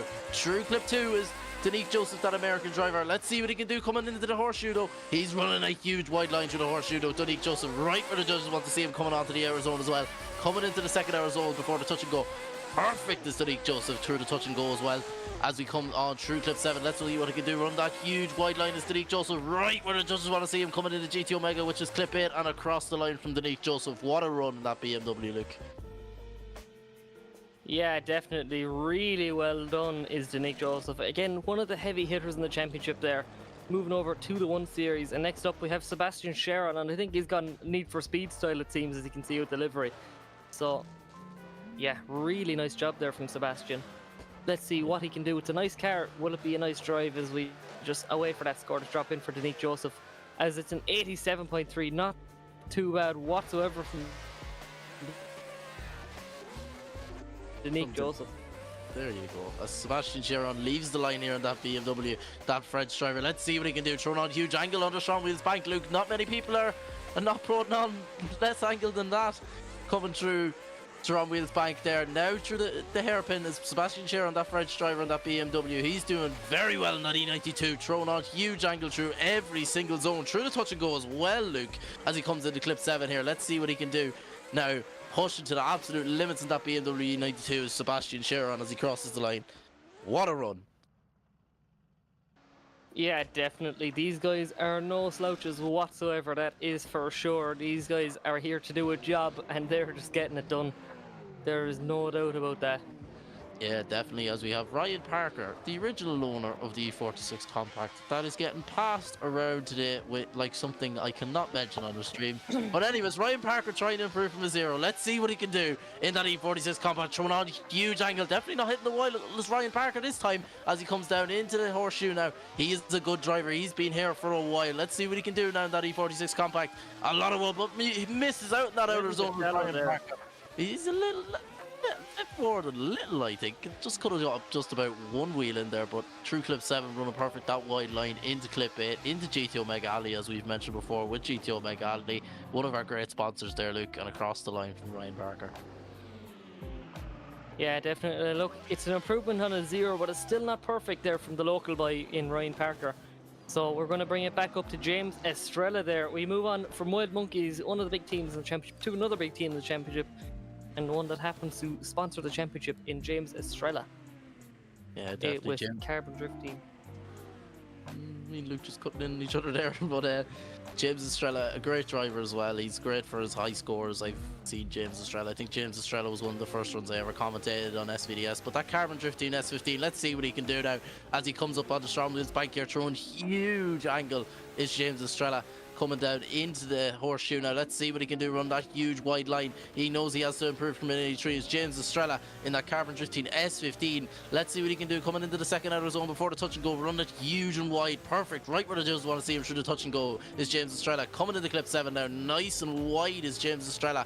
Coming in now to clip 8 and across the line. Great run from James Estrella. Not really many mistakes, Luke, that I could have seen there. Yeah, definitely. Really nice run. Kicking the clutch like it owes him money, it seems. So, yeah, that Carbon Drift team S15 doing a really good job, as I do believe it's an improvement there with an 83. No, I don't think his first run was an 83, Luke, I'm sure. Oh, sorry, it was an 80.3, so on the second run. It's the way I'm looking at it is high-low. I think you have a different sheet to me a little bit, but as we bring it back up to another good buddy of mine there, Jake Davey. Definitely no slouch behind the wheel, currently sitting on an 81. Let's see what he can do as he brings it back up to the line in that public S15. Currently driving an S14 in real life as well, and definitely no slouch of a driver as he flicks it right up onto the wall. Look at this from Jake Davey, doing a real good job as he fires down the bank now, up and down the bank, that STRO M Wheels bank, in through the horseshoe now, transitioning over and back yet again. Pushing out nice and wide past that Sikky Manufacturing sign, back over again now for the inner clip, and then into the final section where you just have to keep it pinned, keep foot to floor, and past GT Omega Alley. Doing a real nice job there as Jake Davey. Yeah, definitely. It was a great job there from Jake Davey now. Oh, as he hits the bank there. That's after the lane, it's fine. That's after the lane, it's fine. As an 85.3 from Jake Davey. I was not expecting that to come out of Jake Davey, but it was a very good run overall as we move it on now to John Elgood in that brand new Nissan 400Z. Let's see what he can do as we wait for the lights to go green here. John Elgood, that American driver in that brand new Nissan 400Z. Let's see what he can do. A big flick from John Elgood to start here as he comes now onto Strom Wheels bank. Throwing huge angle as John Elgood. Playing with the lock stops now as John Elgood. Could have been on a bit more angle though from John Elgood as he runs a huge wide line through the horseshoe there. Perfect from John Elgood. Right where the judges want to see him coming in through that outer zone there. John Elgood, perfect through the other outer zone. Now onto the touch and go. Perfect again from John Elgood. Let's see what he can do now coming into clip 7 now, Luke, as he comes through here onto clip 8 and across the line. Yeah, real nice job there from John Elgood. You know, I think he's one of our newer drivers as well. You know, coming into the season, doing a real good job. And it's just the level of driving now is so good. You know, no one is a slouch. All these lads are well capable of battles. It's just good from the grey, isn't it, Keane?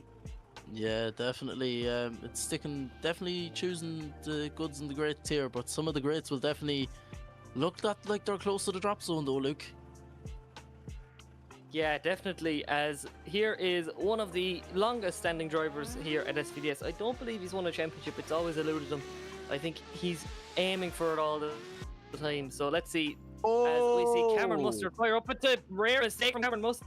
It's going to be 0 as he batters the bank there. Unfortunate there for Cameron Mustard too. I know he was going for a huge run, but he's just going to have to settle for that 88.3, which will see him into battles tomorrow, hopefully, if the drop score doesn't go that high. But as we have Danique Joseph trying to improve from an 87.3. I'd settle with an 87.3 to be fair now if it was me, but Danique Joseph, that American driver in that BMW, let's see what he can do now as he comes on a big flick on the Strom Wheels alley now. Everybody throwing on huge, or Strom Wheels bank should I say, my bad Strom Wheels, but Danique Joseph there throwing on huge angle yet again and perfect right where the judges want to see him, coming through the hairpin there, through the other zone, absolutely perfect. Could have been deeper there, throwing to the outside zone there between the touch and go. Coming into clip 7 now, absolutely perfect is Danique Joseph. Could have been on a tiny bit more of an angle there, but across the line from Danique Joseph. Yeah, nice run there from Danique. Obviously, one driver that is definitely no slouch. You can always bet on him to do a good run. So I think it is not going to be an improvement, it doesn't look like, but definitely not a bad run. It's another 1 series in the grid, one of the more uncommon cars in real life, but finding a new home here at SVDS. Yeah, definitely. As we have Sebastian Cheron in that BMW E92, the French driver. Let's see what he can do, trying to improve from a 75.7. Yes, a 75.7. My eyes are just going. I think I need to take a trip to Specsavers to be fair, but yeah, Sebastian Cheron leads the line in that BMW E92 as he has a huge flick there coming into clip 1. It's Sebastian Cheron as he comes on the Strom Wheels bank now, throwing on huge angle through Strom Wheels bank. Lovely for Sebastian Cheron, trying to improve from a 75.7, coming into the horseshoe here. Absolutely perfect from Sebastian Cheron through the outside zone. Absolutely perfect as he comes now through out, thrown on a huge wide line. Sebastian Cheron through the touch and go. Perfect through the touch and go. Coming on to clip 7 now. Wide and deep is Sebastian Cheron. Could have been deeper though. Sebastian Cheron through clip 7 there. In between clip 7 and clip 8. Definitely could have been a lot deeper there from Sebastian Cheron. But other than that, I don't see much of a difference from his first run, Luke. Yeah, definitely not a bad run. So I do believe we are just waiting for it to drop in. I don't think it's an improvement. Is it 75.7 or is it? No, it is an improvement. 77.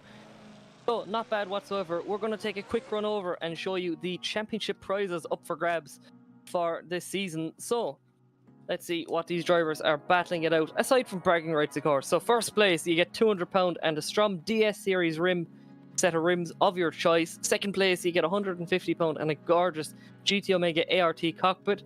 Third place, £100 and a lovely Sikky handbrake. And then for the hard charger, the guy that just pushes really hard throughout the entire season, is £50 and a GT Omega Pro Series chair. So all amazing prizes there, Keane. I definitely wouldn't mind myself getting a bit of them now. Them Strom DS Series rims, even though I've nothing to put them on, they just look nice on a wall or something. Nice ornament for the room. Oh yeah, and nice obviously a big shout out also to all of our sponsors there that make all this possible. Our headline sponsor there with Strom Wheels, Mclellan Motorsport, Driftland, GT Omega, Sikky Manufacturing, Driftland GB, Kaptured Media, Carbon Drift Team, and finally Dyce Carriers. Thank you. You guys are what makes this championship possible. And yeah, please support the people that support us, because they're definitely all great companies and all worthwhile your attention. Yeah, definitely. As we're going to just go to a quick ad break. We are going to switch up the groups here, and we will be back to you guys shortly. Don't miss out on much. You just stick around. Go get a mug of tea or a cup of coffee or a drink of some sort, a few snacks, and we will be back to you guys. A big bowl of popcorn, yeah. Because we've still got some action to go yet. As we will chat to you soon.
GT Omega.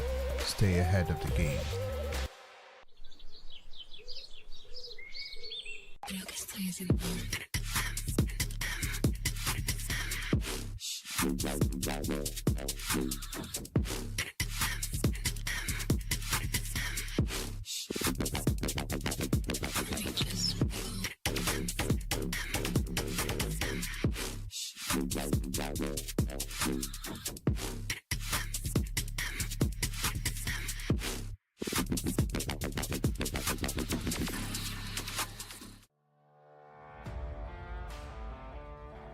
Carbon Drift Team, sponsoring SVDS Series 4.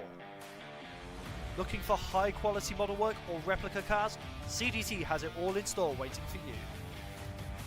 With a highly skilled team, they are at the forefront of making sure the product that you receive is of the highest quality. Make sure to check out the socials and Gumroad for any and all projects to be released.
Are you ready?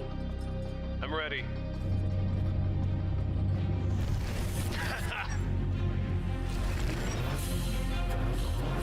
Let's go. Show me what you got. Oh, Is that everything you got? last turn. Catch me if you can. That was great. That was a good game. Unlock true experience with GT Omega.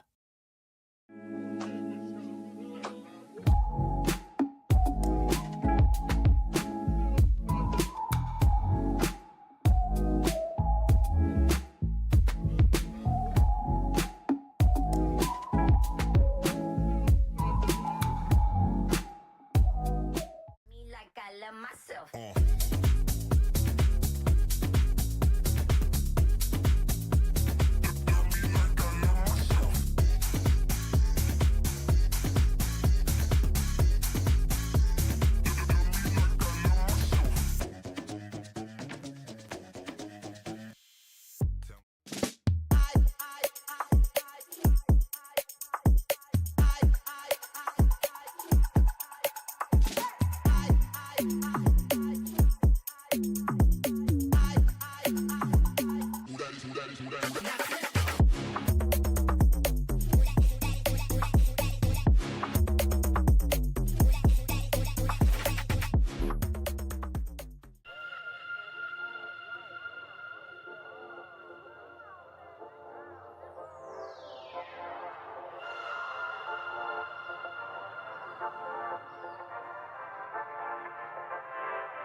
GT Omega. Stay ahead of the game.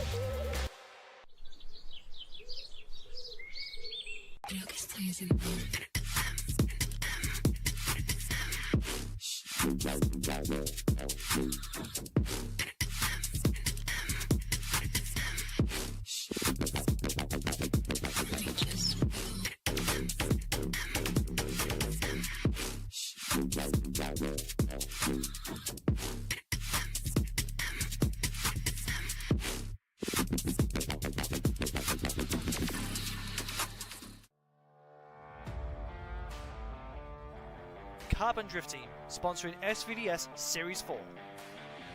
Looking for high quality model work or replica cars? CDT has it all in store waiting for you. With a highly skilled team, they are at the forefront of making sure the product that you receive is of the highest quality. Make sure to check out the socials and Gumroad for any and all projects to be released.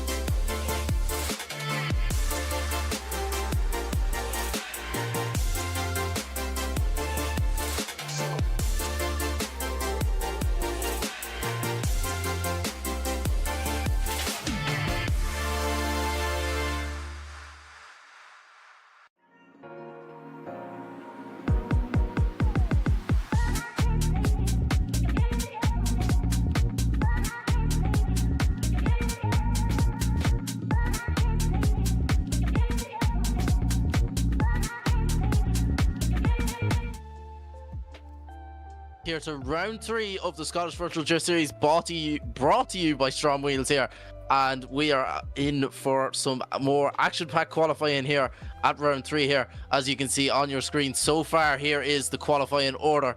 You have some big names getting dropped out here, but you see Peter Nemeth there in that lovely A86 there, taking 9th place comfortably with that 86.7 run. Now we have Brandon Carter, the man in Japan at the minute, 182 there in 22nd place. We have Liam Skehill there, also in 19th, comfortably with an 82.7. We have Harvey Cundy, who had a big mishap in his first run, take him down an 80.7 run and is in the borderline of getting knocked out now. We have Braden Howard, the Thunder from Down Under, that Australian man on a 78.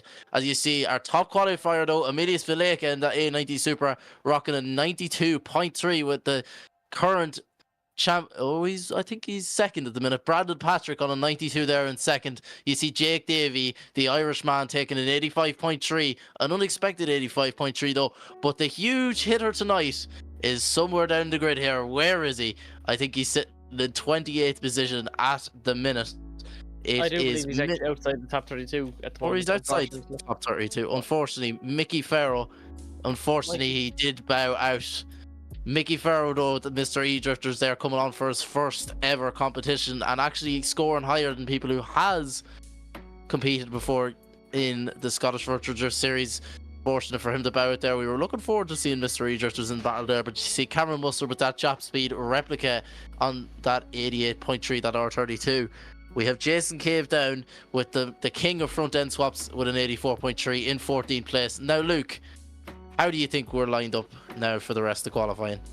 Yeah, definitely. Obviously, it's a pretty easy formula. You know, you want to be up near the top, you know, because theoretically you have the easier battle. But when you have kind of like Adam Zalewski down the mid pack, like it's all a bit lopsided then, I suppose. But realistically, you want to still qualify as high as possible. You know, make sure you're safe. You know, even when you're in the mid pack, it's pretty good. But then, you know, from 28th on, you know, it's a little bit sketchy, like, you know what I mean? You'd wish to be a little bit higher, like, you know. Yeah, I agree, Luke. But you can see how good the drivers are at SVDS here. Ex Driftmaster champion of Adam Zalewski is only sitting in 12th position, which is very, very weird. But and notice we do actually have our championship leader still to go, so exactly, there you go. But no, overall I think it's pretty exciting. You know, we still have heavy hitters to show up, and I think that's going to be really exciting. But like overall, the level of driving at this round is unreal. Like A 76 drop off at the moment, or 76.7 drop off at the moment, is pretty good. I can actually expect, like with the likes of, some of the drivers coming in, I can see it actually rising. The likes of your Vitaly Isaiah, of Brendan Stacey, all them lads, like I can see the drop off kind of raising up. I'm not sure will it get into the 80s. We're not sure yet. We're going to have to see. Overall, it's all to play for. I know this is only qualifying, but like it's pretty interesting from the get-go, and I can only imagine what battles is going to be like. But the bad news is, the absolute upset is that Muhammad Ali, the famous boxer, isn't joining us here tonight. He's actually running the stream tonight. Unfortunately, though, Mr. Muhammad Ali, you know what he says, fly like a butterfly, sting like a bee. But unfortunately, he's running the stream tonight. Unfortunately for Blackhead, can't make it with us tonight. But Mr. Muhammad Ali, saving the day. he's saving the day. He's doing what Muhammad Ali does best. But we have James Larimore in a car that you wouldn't really see on the grid much often, Luke. I don't think you'd see this as a SDC now, to be honest, too often. No. It's a little bit of a step down, I think, from an E46 compact, with a 318 engine or something. But I think, it's great to see the low-powered cars coming in. It's definitely not twin turbo V8, and basically, it's a Formula D car. It's a replica of a Formula D car. It's, the whole Jonathan Hurst thing, or it was anyway. It's a different car. It's a Honda S2000. It's a completely different car. He's changed car. I didn't expect that. So James Larimore, I do believe it's the only S2000 on the grid. So he's come from the States. He used to be driving his Cadillac, and now he's gone into a little Honda S2000. Still quite similar. You have a really long bonnet, but yeah, really good so far from James Larimore. That is a snappy car for sure. And uncommon, obviously, the way the engine sits in these cars, at least in real life, you have it's nearly more mid-engine than front-engine, if you get me. It just sits really middle. But overall, James Larimore, not a bad run. I do believe this is his first time driving this S2000. Yeah, it is. When he told me about the idea, I was a bit confused. I was like, why did you get this idea? But it clearly worked out from a great banker back run there from, I was about to say banker map, from James Larimore there, and it's a 71 on the board for James Larimore. A great banker lap to start, but it's not good enough to get into qualifying yet, Luke. No, he has to get a 76.7 to make it in, so a little bit to play for as we bring it on. I do believe, is this a new driver, Keenan Killian Gurdas? It is a new driver in Killian Gurdas, and what is that car that he's driving? It's very interesting looking. It's a Mark IV Supra. It's a Mark IV Supra. We love to see a Mark IV Supra, but Killian Gurdas, a rookie here to the championship, is putting on an absolute show here, that French driver. He's doing very, very well. Coming through the hairpin there, though. A slight bit of tallow there from Killian Gurdas there. Tallow, we don't even want to know what a tallow is, Keane. But anyways, through the touch and go is Killian Gurdas coming in the Clip 7 now in that Mark IV Supra. He's doing very, very, very well in that Mark IV Supra as he crosses the line. What a nice crack. Yeah, Killian Gurdas. We're going from strength to strength here. Cars that we don't normally see in the grid. The Mark IV Supra was quite common last season, actually. They've kind of dwindled out a bit. They got too expensive, even in the virtual world. And I do believe this is one of my favourite cars in the grid. It's the guy who's yet delicious in that Batman, as I'm going to call it, R32 Sekai Skyline. And look at this, the pace of this car is unreal, and he throws on huge angle there. So look at this, real nice job. Just plain black, just the sponsors, just his own flag. I think this is a really cool car personally, and he's definitely showing he's putting it to work, that is for sure, as he flicks it over and back now into GT Omega Alley, doing a real nice job as Gaitis. And yeah, I really like this car, as he just the style of it is perfect. Yeah, definitely. As you mentioned, the Batman car there, it's simple, basic, just the sponsors and his flag. There's no need for anything else, and the fact that you see an R32 on the grid, it's very nice as well. And I must say, R32 drift cars are rather cool, so. Exactly, I agree 100%. As we have Marcel Stadinsky on the line in that A90 Supra. Let's see what Marcel can do now, that Polish driver. Can he live up to Peter Wojciech now? Can he top qualify? And let's see what Marcel Stadinsky can do here as he comes in. He looks like he's going to do it so far on STRO M Wheels bank as he comes down now into the horseshoe. Run that perfect wide line, that A90 Supra is Marcel Stadinsky. Let's see what he can do now. That Team Escudeau driver comes in to the touch and go now. Let's see what he can do.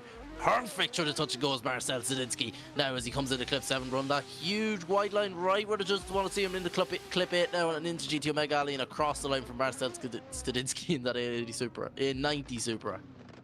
Yeah, really good run as always from Stadinsky. He's one of those heavy hitters, like I said.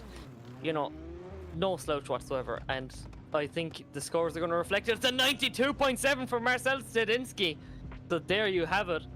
That is enough to top qualifying. So Marcel Stadinsky is now currently your leader in qualifying. We've moved on. It's Braden Howard now on the drop zone with a 78. It's another man from Racing Team Riga, our second driver from Racing Team Riga of the night. It's Armand Vestmanis, that GT86, flicking it in. Look at this, the pace of this car is doing really good. So look, he has to do something. He just saw the man top qualifying. You know, he got a front row seat to it, really. So he has to take it on board and see what he can do. So let's see Armand Vestmanis pushing nice and wide now before cutting in before that inner clip. And then nice and wide yet again for GT Omega Ali there. And look at this from Armand Vestmanis doing a real good job there. And also be sure to check out all the guys over at Racing Team Riga. They run their own events. They're a sound bunch of lads, so make sure to check them out. Yeah, definitely. Armand Vestmanis, he got a front row view of the top qualifying run, as you said there. And he put on a huge run as well there. Let's see, who are we waiting on? Waiting on Ryan, as usual. We love to give Ryan a view sometimes. It's quite funny, as we have Bryson Hannes on the line in a car you wouldn't see in the SVDS grid that often. It's a Mustang. I like that. Good as we see him leave the line, Bryson Hannes. Let's see what he can do in that RTR Mustang. Huge flick into clip 1 there as he comes on to Strom Wheels, by throwing as much angle as possible in that RTR Mustang is Bryson Hannes. Let's see what he can do now, coming in to the horseshoe, tucking it tight in now with that big long car of that RTR Mustang. It through that outer zone is Bryson Hannes now coming into the second outer zone before the touch and go. Let's see what he can do with that RTR Mustang. He's going to have to... Oh, did he just get caught up there? Bryson Hannes, I know them Mustangs can be very snappy cars and very hard cars to transition from driving some myself. He just got caught up a wee bit there, Luke, coming into clip 7. Yeah, it wasn't perfect there from Bryson. Obviously, he is a driver from the States, so he chose to pick one of the most iconic cars from his country, I suppose. And yeah, overall, didn't work out. It's a 69.7 for Bryson, so a lot to work on there, Keen.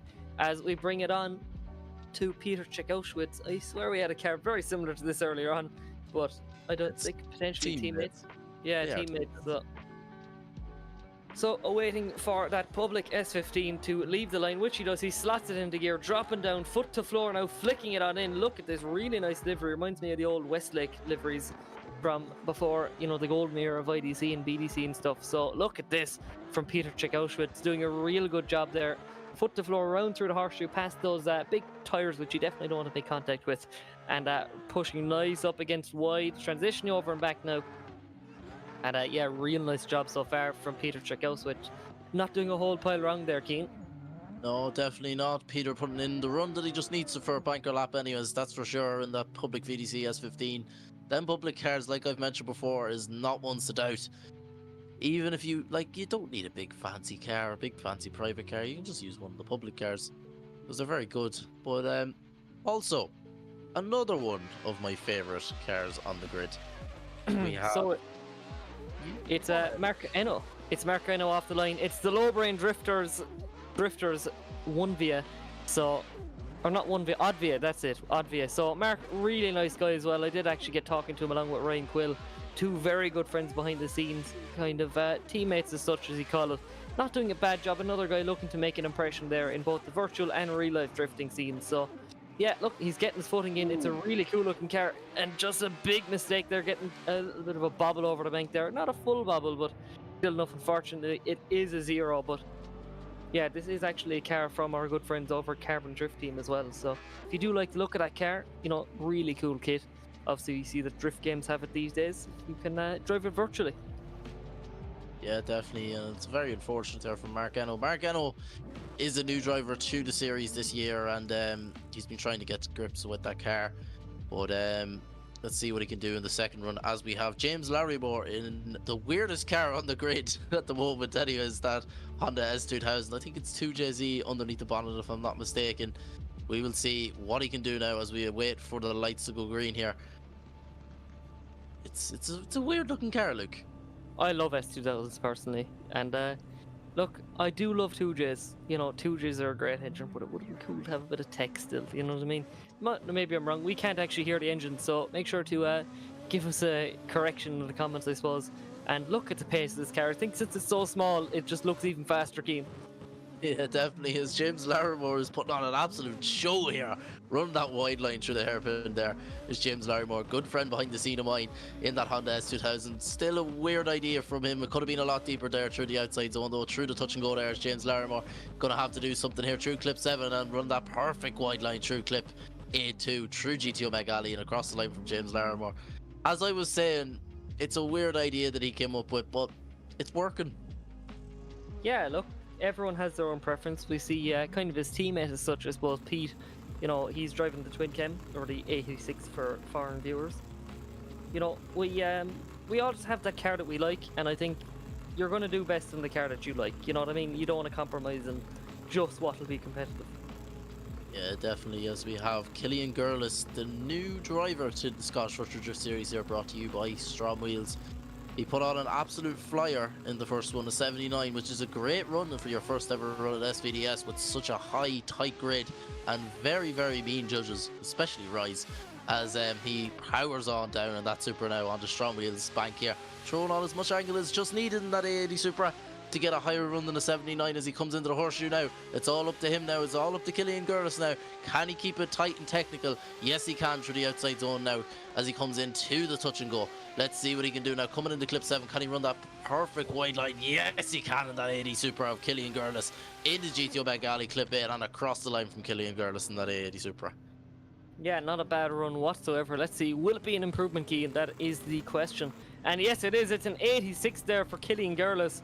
As we bring it back up to the line, it's Gaitis in the Batman R32 Skyline. Let's see as he leaves the line thick and fast. There's no messing about here with Rise this time up on the line as he puts foot to floor now, right up onto the wall, right up onto the bank. And Strom Wheels bank, so should I say, that Sikky R32 once again being put to work as he throws on a huge angle there. Wow. It's no effort whatsoever there. Just look, I kind of decided on more angle now, please, thanks. And then the car just does it for him. So yeah, Guide is doing a real nice job, and the pace he carries through, it's nice and consistent, exactly what the judge wanted to see. And yeah, nice run there. Yeah, definitely. Guy is a man that is very underrated in the Scottish Retro Drift Series here. That Sikky R32, the Batman mobile as we've been calling it. And we're just going to have to see, will it be an improvement on the first run? It will indeed. It's going to be an 82.3, Keen. An 82.3. Now, as we have a lovely A90 Super of Gaitis leaving the line now. Let's see what he can do here. Oh, it's not Gaitis. Yeah, it's going to be Marcel Sadzinski, our current leader in qualifying. My bad, Marcel, my bad. That A90 Super. As he comes down here through the outside zone, let's see what he can do. Perfect through the outside zone. This is going to show why he's top qualifying. Perfect through that touch and go as well. Coming on to clip 7, running that huge wide line is Marcel Sadzinski through clip 8 and across the line. A lovely A90 Super and a great driver too. Yeah, definitely. He's one of the hard chargers here in the championship. And could we see him cement his first place so far? I do believe it's a 96.3 for Marcel Sadzinski as he slots himself even deeper first in the qualifying. So he was like, look, that was alright, but wait till he see this. And then he did even more. So there you go, Marcel Sadzinski, just an absolute lunatic behind the wheel. You know, he already top qualifying, and he pulled up the line again. He was like, do you know what? I'm going to do that again, but even better. Typical. But as we have Armand Vesmanis, that Carbon Drift Team GT86 leaving the line now. He is definitely trying to improve now from an 80.3 is what he got there in that GT86. He's run that perfect line through the hairpin, Luke. Or the horseshoe, so they say. Hairpin. That's not a hairpin gain. But anyways, through the outside zone now, into the touch and go. Perfect in that GT86 from Armanis Vesmanis. Perfect wide line through clip 7 and perfect through clip 8 in that GT86, that Racing Team Riga driver. As we've mentioned before, they run their own competition, Racing Team Riga. They're the Latvian boys, as we've been calling them, and because they are from Latvia. But they run a great competition, Racing Team Riga. Make sure to go and check them guys out. Luke, who have we on the line now? Or not? We have Bryce Zapatas in that RTR Mustang, looking to improve from a 69.7 on the line now in that RTR Mustang. You wouldn't see many of them kicking about on this in the Scottish Retro Drift Series, brought to you by STRO M Wheels, of course. Lovely main title sponsor. what else could you get better? STRO M Wheels, like it's unbelievable from what we've came here from what we grew from what Ryan has made, and a big shout out to Ryan, the owner of the Scottish Retro Drift Series. What he's came from and what he has done now is unbelievable.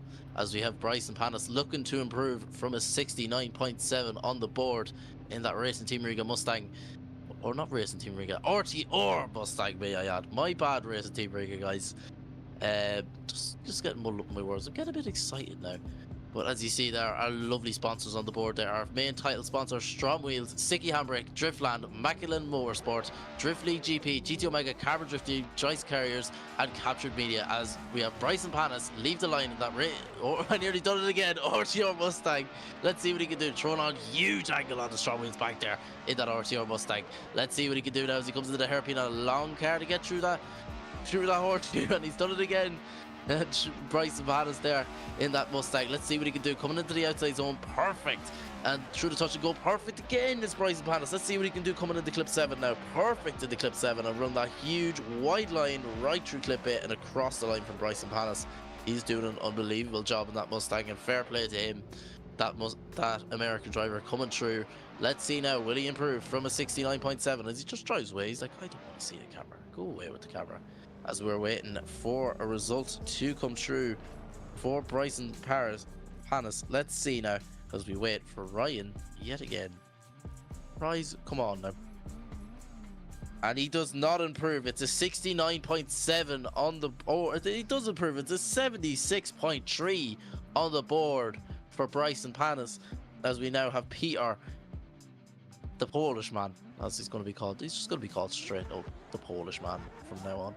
Just the Polish man as he leaves the line now. Let's see what Peter can do now in that public VDC S15. Let's see what he can do. Is a huge flick on the STRO M Wheels back here is Peter. He is out to put on a run of his life here, trying to improve from an 80.7 through the horseshoe. Absolutely perfect. Could have been a bit deeper there though. Coming through the clip though is Peter. Let's see what he can do now as he approaches the touch and go. He is perfect through the touch and go is Peter. He's bringing the Peter white check out of him now. That Polish spirit coming out now. He could have been a lot deeper though, running that white line though through clip 7 into clip 8.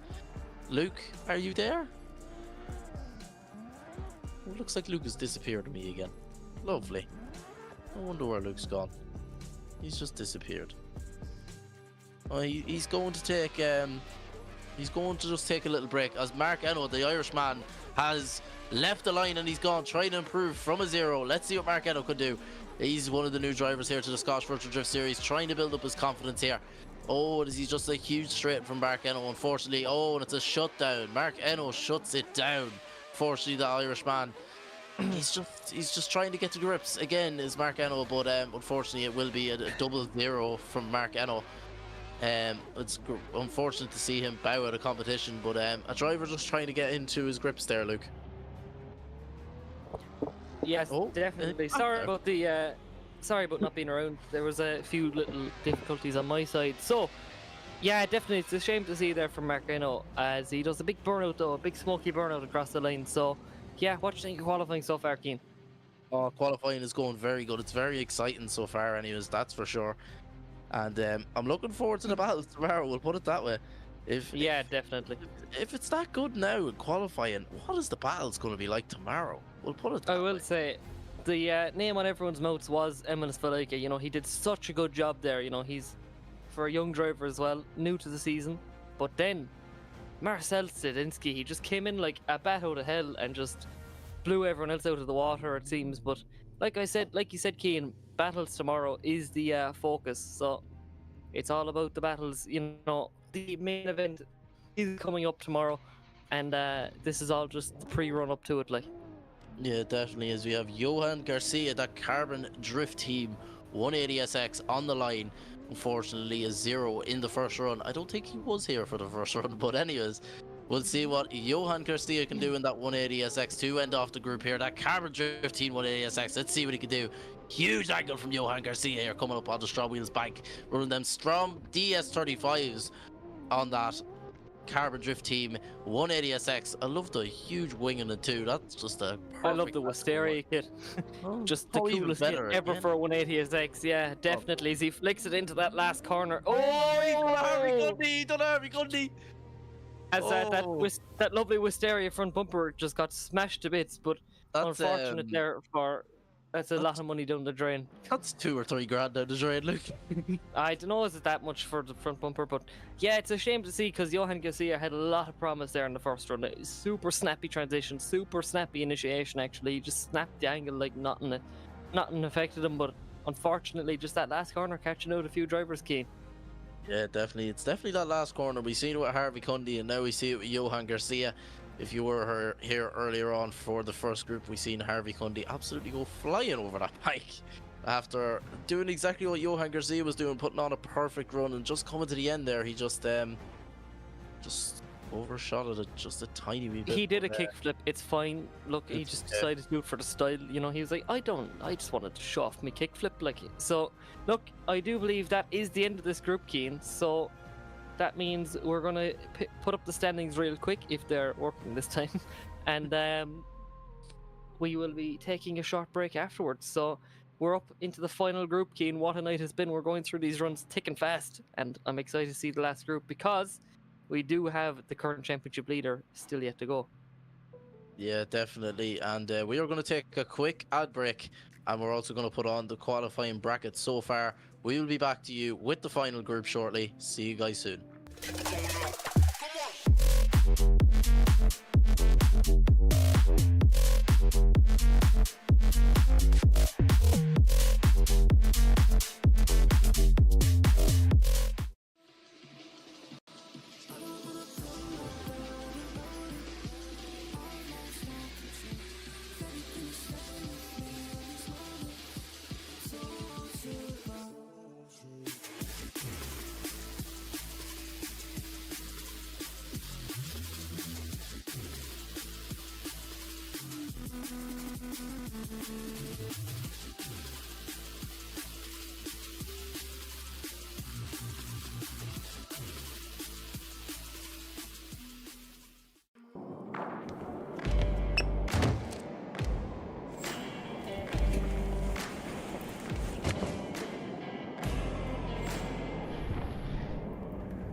GT Omega, stay ahead of the game.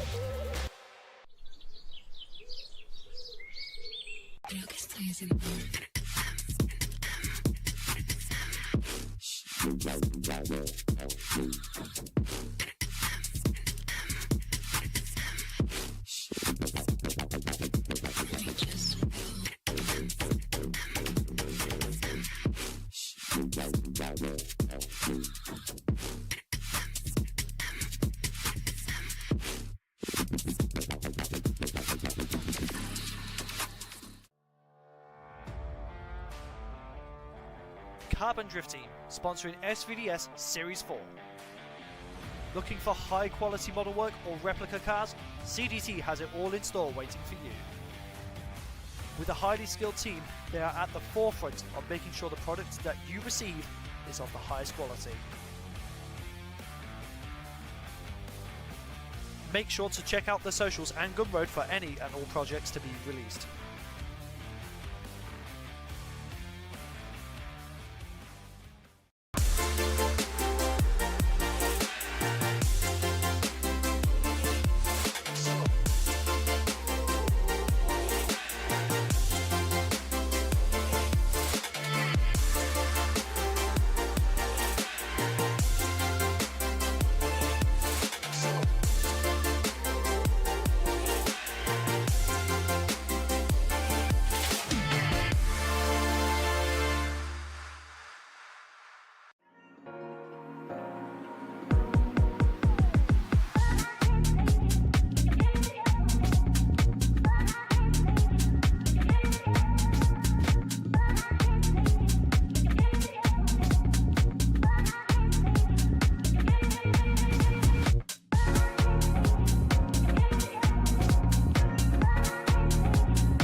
Are you ready?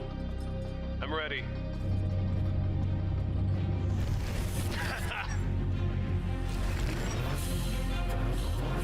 Let's go.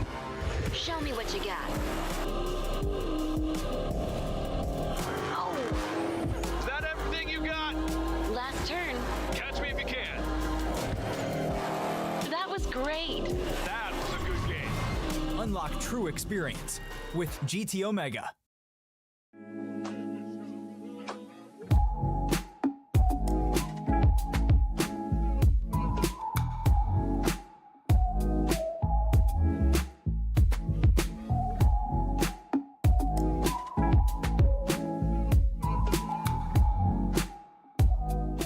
Me like I love myself.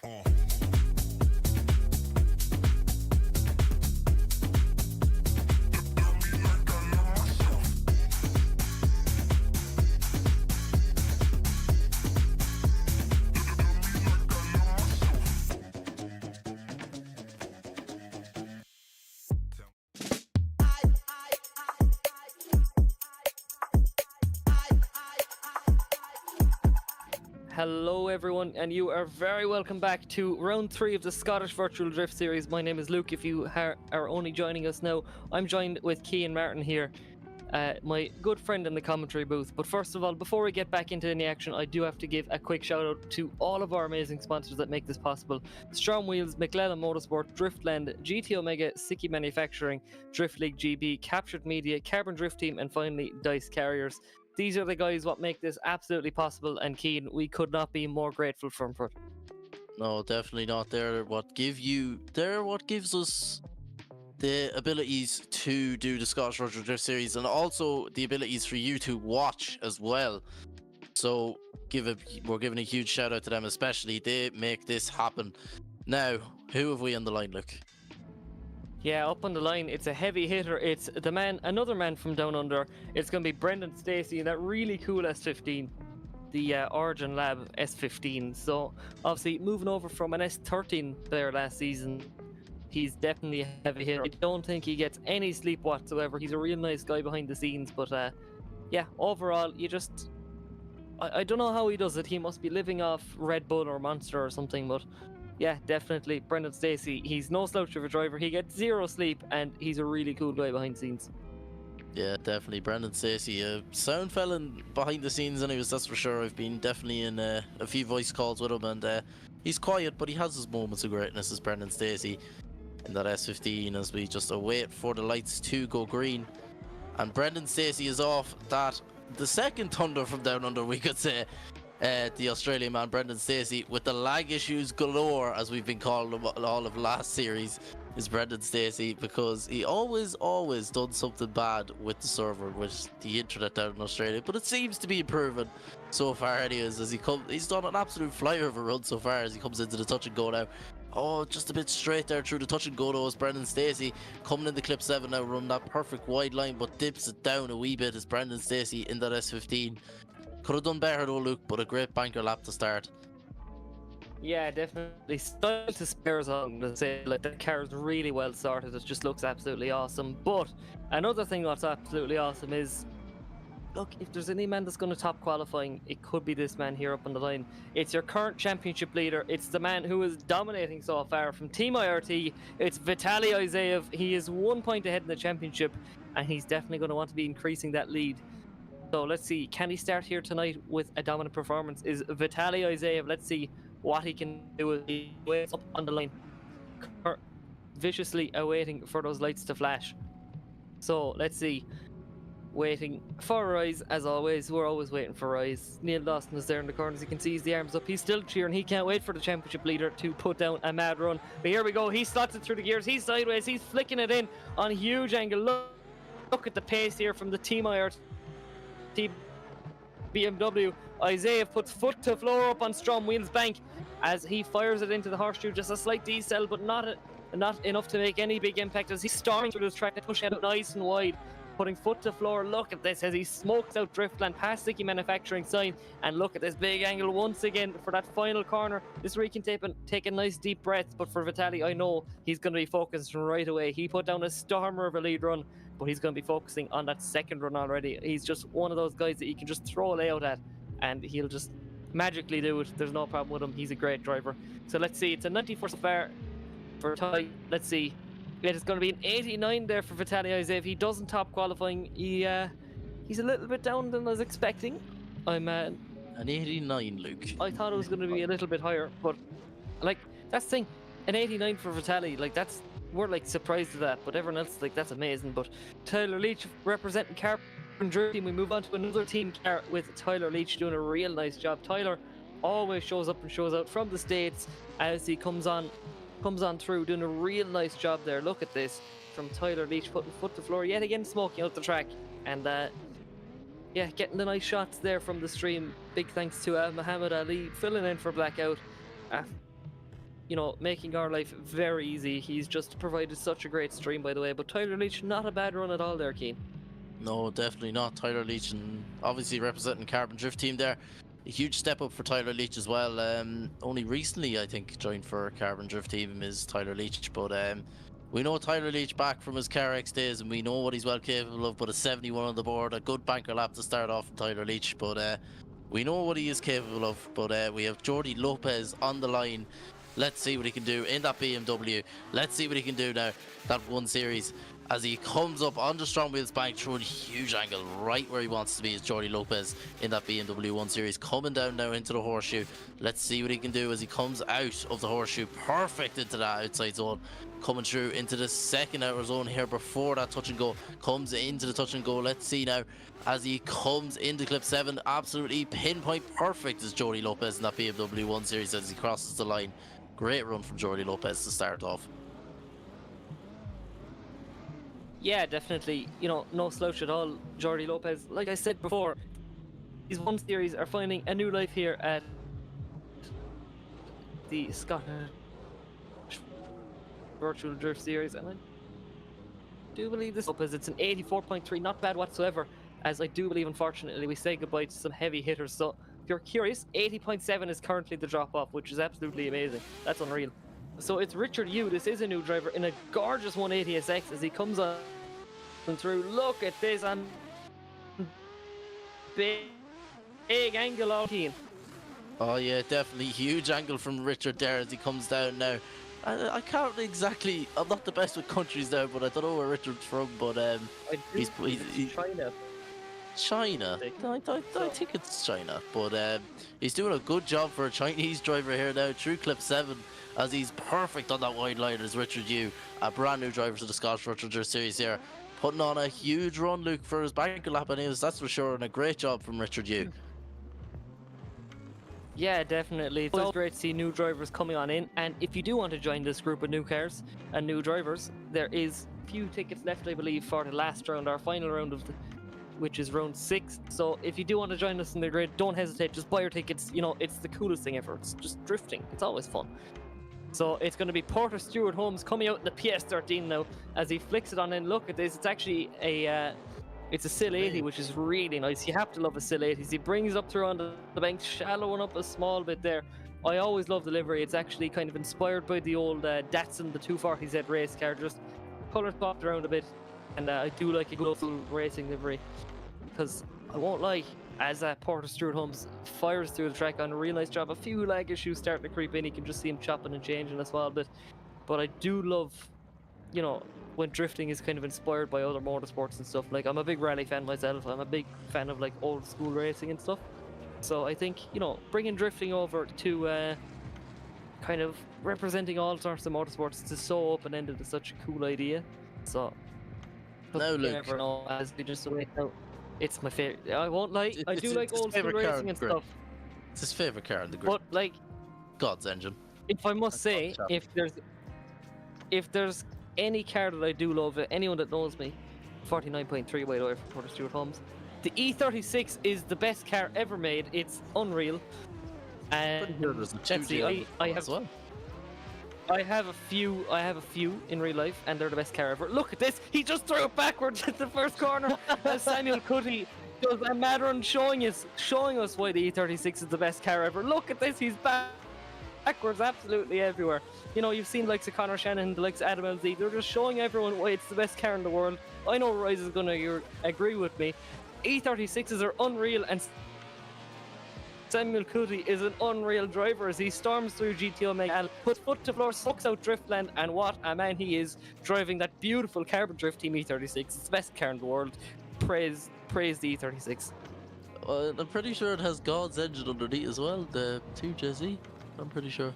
Well, no, God's engine. No, hold It's on. the No, God's engine SR20. is the SR20, right? But your favorite engine is Both. 2J. 2Js 2Js are kind of cool, big car. Is it possible that So- Samuel Cuddy could top qualify with? No comment. No. He- An he's not 86.7. topping it at the moment. It's an 86 point. So yeah, not a bad run. No.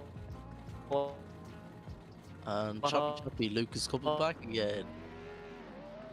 Well, As we have, at all from Samuel Cuddy.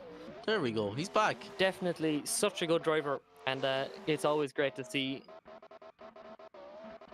As I do believe it's Chevrolet Marcia coming off up through the banking.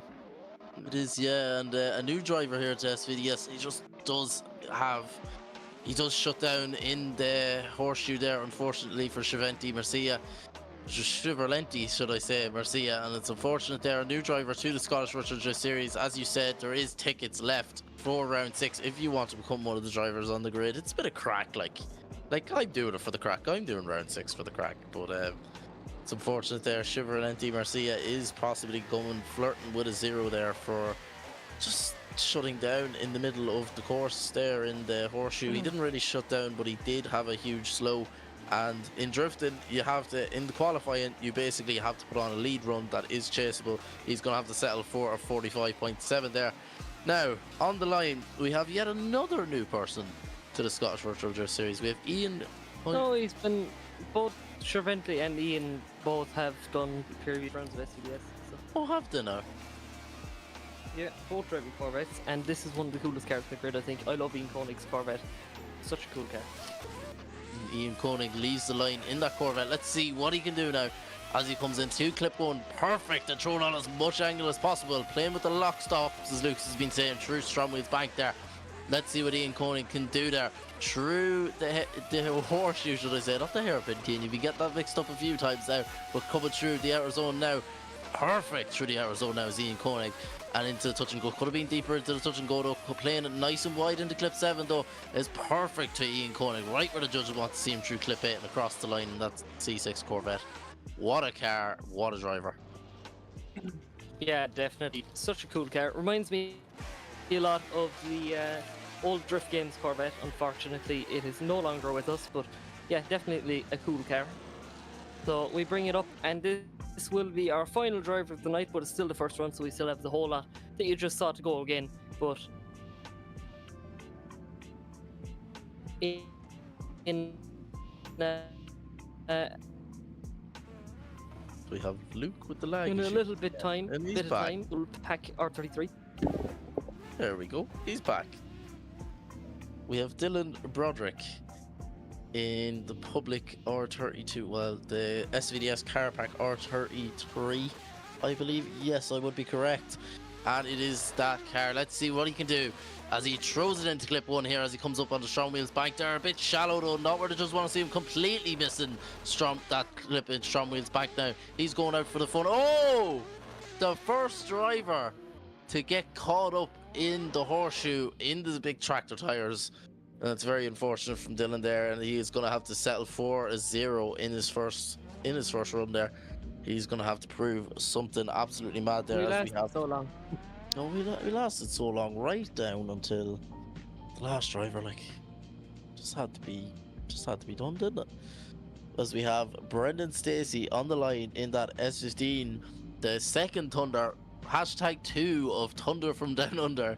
There's too many of them nowadays, but he is trying to improve from an 80.7. Let's see what Brendan Stacey can do in that S15 as he leaves the line here. Absolutely foot to the floor as he comes up onto Strom Wheels bank here. Let's see what he can do coming down into the horseshoe. I need to stop saying let's go, or let's see what he can do here. But as he comes down through the outside zone, he is doing absolutely what the judges want to see here. As he comes into the touch and go here, perfect through the touch and go as he comes into clip 7 now. Nice wide line from Brendan Stacey, right where the judges want to see him, and across the line through clip 8, which is GT Omega Ali. He's definitely doing what he needs to do anyways, but will it be an improvement from an 80.7? We shall find out now. Parked right in front of the camera, showing off that nice Mishimoto rad. And you can see the Strom Wheels sticker there on the bumper as we have our current championship leader pulling to the line. Brendan Stacey will not improve. He's going to have to settle for that 80.7. He got a 77 on that run. Now, unfortunately, out of the top 32, by the way, Keane. Ooh, unfortunately. So that is a big upset. It's a big upset. But, so let's see. Go on, Luke. You take it over here. What can Isaiah do as he fires into the first corner? Definitely a man that is not afraid of being in the drop zone. I think he's... As soon as they say Luke to take over, his leg kicks in. Kind of safe there. No, see. Oh, as Luke's mic goes absolutely flying into the thin air. We have Vitaly Isaiah crossing the line there.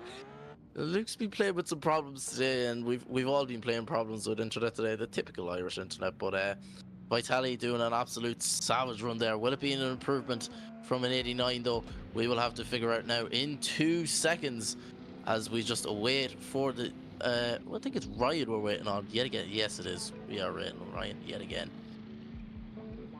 And he does improve. It's a 92.3 for Vitaly Isaev. What a run.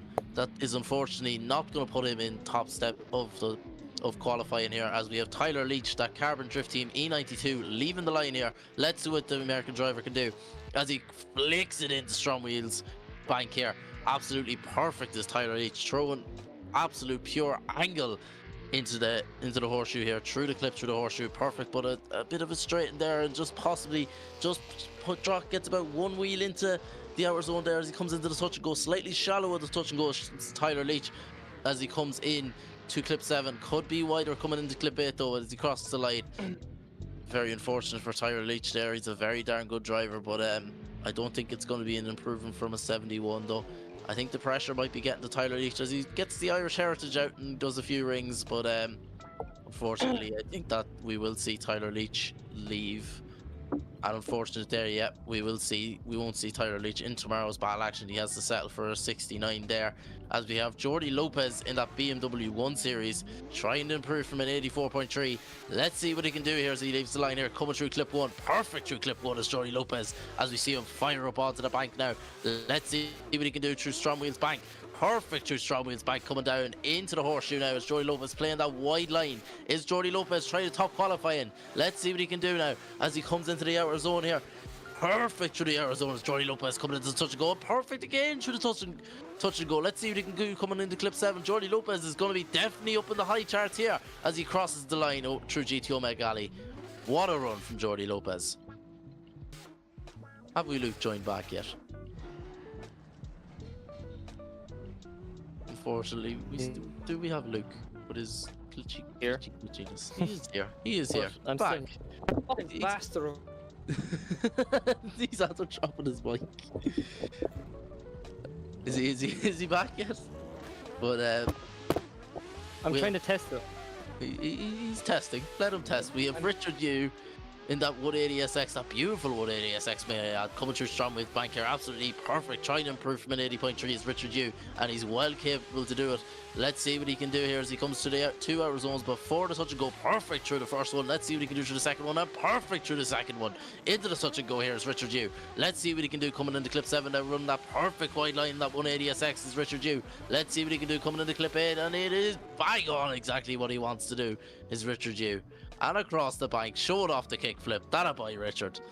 Let's see what Richard is going to get now as we just await for a judge's decision to come through. Will it be an improvement? Yes, it is. It's an 81 on the board for Richard Yu. As we now move on to Porter Stewart Holmes in that lovely PS13, may I add, on the line, as Luke mentioned, with the old style Datsun livery. Let's see what Porter Stewart Holmes trying to improve from a 49.3. Let's see what he can do, that English driver, as we just await for the lights to go green here. And the lights have gone green, and Porter Stewart Holmes leads the line. That lovely Datsun replica 180SX, still 80 may I add, I have one myself. Let's see what he can do. Definitely trying to improve from 49.3, and definitely is so far, and he was coming through down through Strom Wheels bank there. Let's see what he can do as he comes into the horseshoe. Perfect through the horseshoe is Porter Stewart Holmes. He might have grown a set of kahunas there in the past 5 minutes since he done his run last. But anyways, we won't talk about that. He comes perfect through the touch and go. Now he comes into clip 7. He needs to run a bit wider and just about gets a wheel into clip 7 there. Coming into clip 8 now. Porter Stewart Holmes has learned how to drive in the last few minutes as he crosses the line. And a great run for Porter Stewart Holmes there. Have we looked back as he does a few rings, showing off the Irish heritage. Lovely stuff, boys. Lovely stuff. I'm loving the rings here tonight.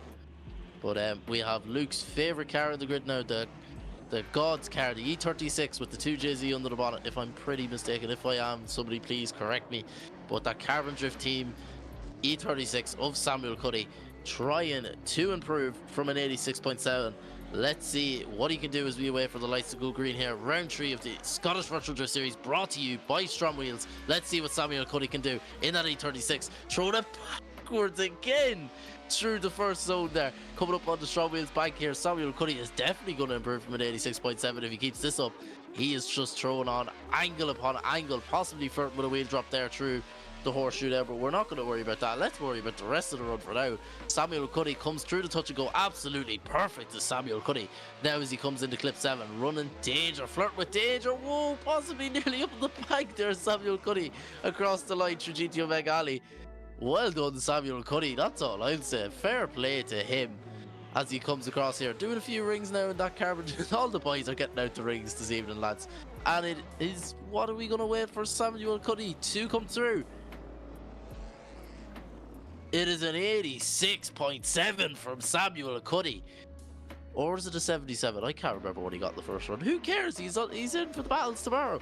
As we have Giovanni Marcia on the line now, trying to improve from a 68. Let's see what he can do in that C6 Corvette as he comes up Strom Wheels back here, throwing on absolute angle. It's Giovanni Marcia. Let's see what he can do now. A 68 coming through the horseshoe now.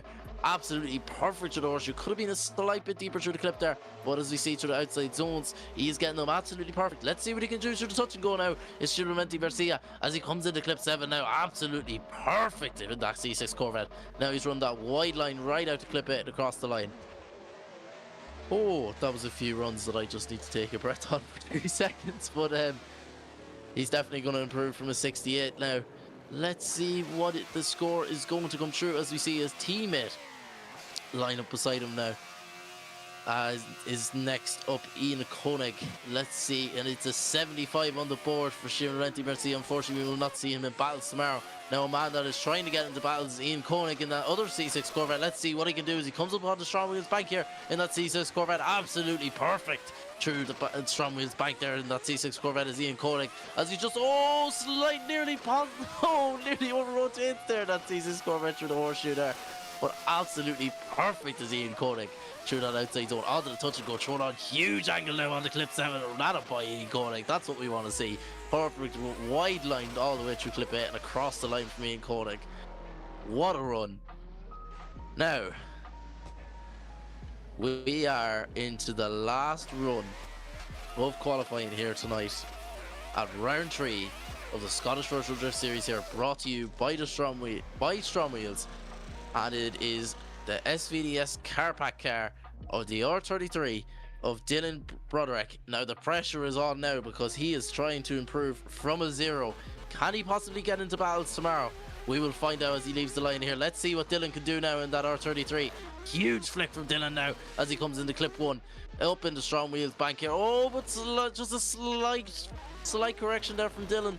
I might say slight, but it was a huge correction. Doesn't hit the tires now. Now, Dylan is a new person to the Scottish Virtual Drift Series here, but he's doing very well so far. Misses that outside zone.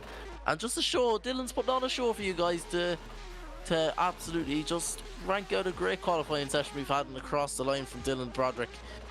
Now, lads and lassies, for the people watching at home, that was an unbelievable night. And have we looked back yet, I wonder?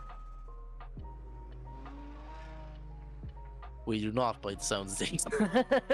But I don't know what we're going to do now. If we're going to get, hopefully we're going to get a top 32 bracket up for tomorrow, because I want to see exactly who's up for a top 32 bracket tomorrow, because this is going to be unbelievable if we get a top 32 bracket. And we do get a top 32 bracket. Up first, we are going, oh, I think that's a bit wrong. I think Peter Nevitt didn't. It's the old one we have up. We have last rounds up. I was just about to say Peter Nevitt did not top qualify in today.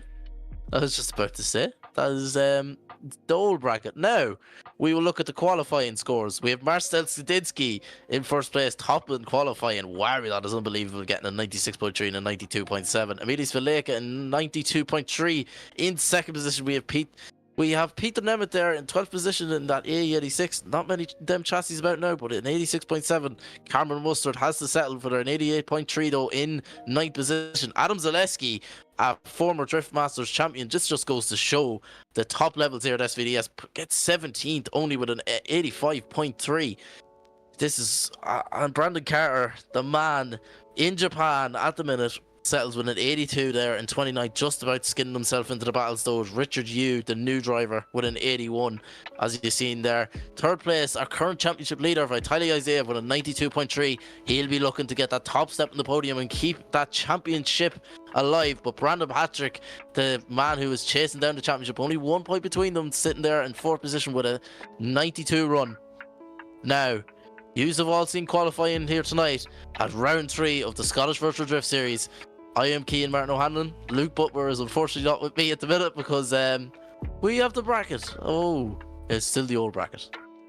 Sorry for the technical difficulties, everybody, but I think we'll leave the bracket as a secret for tomorrow. Oh. we have a few adjustments. We'll just give it 2 seconds. We have a few adjustments. We have Muhammad Ali trying to get used to he's trying to get used to everything, and in fairness, he's doing a great job. I'll give him that. He's doing an absolutely unbelievable job stepping in for Blackout there. But yeah, we're just gonna have to see what we have now. We do have the bracket up. Our first battle is Marcel Studinsky, our top qualifier, against our 32nd qualifier, just about skinning in there, as Richard Yu. Then we are going to have our 16th place Lewis Zanetti against our 17th, our former Drift Masters champion. Now that is something I wouldn't want to be going up against, is Adam Zaleski. Then we will have David Laxo versus Nathan Vieira, Cameron Mustard and Liam Skehill. I think I've seen this battle happen more times than I've seen myself drift around the corner. Let's be real here. We have Brandon Patrick, the battle of the Brandons. Brandon Patrick against Brandon Carter. Now that is going to be a good battle too. Samuel Cuddy against Aries Drumantis. Mark O'Rourke versus Armand Vismanis. Peter Nemeth against Tala with the second name I will not try to pronounce. Sorry, Tala. Emilius Valeka versus Kevin Schwartz. Killian Gorles, sorry if I butchered that, against Jake Davey, the Irishman. Jordy Lopez against John Elgood. Danique Joseph versus James Estrada. Vitaly Isaiah, who is trying to keep that championship hunt alive, will have a tough battle against Nicholas Nutschel in that golf. Yes, you heard it right. Golf. And to make it better, a Mark IV golf. Now, Caden James will go up against Jason Cave. Another battle I've seen more times than I've drifted around corners. We have Daniel Andreev against Gaitis in that lovely Batman R32. Darius Estrega to finish it off with Darius Estrega against Carlos Bezintas. Now, that is our qualifying over for round 3 of the Scottish Virtual Drift Series, brought to you by STRO M Wheels. I'm Cian Martin O'Hanlon, who has been joined by Luke Butmer for a great amount of time. who is unfortunately just having connection issues at the minute. Now, we will take a quick look around the lovely Driftland, and you've seen exactly what we've been seeing. And you are I hope you are all going to get the popcorn and all ready for tomorrow. We return at 7 p.m. GMT tomorrow, Irish time, English time, you name it. We will be back, and I will see you guys then. I've been Cian Martin O'Hanlon, and see you guys tomorrow.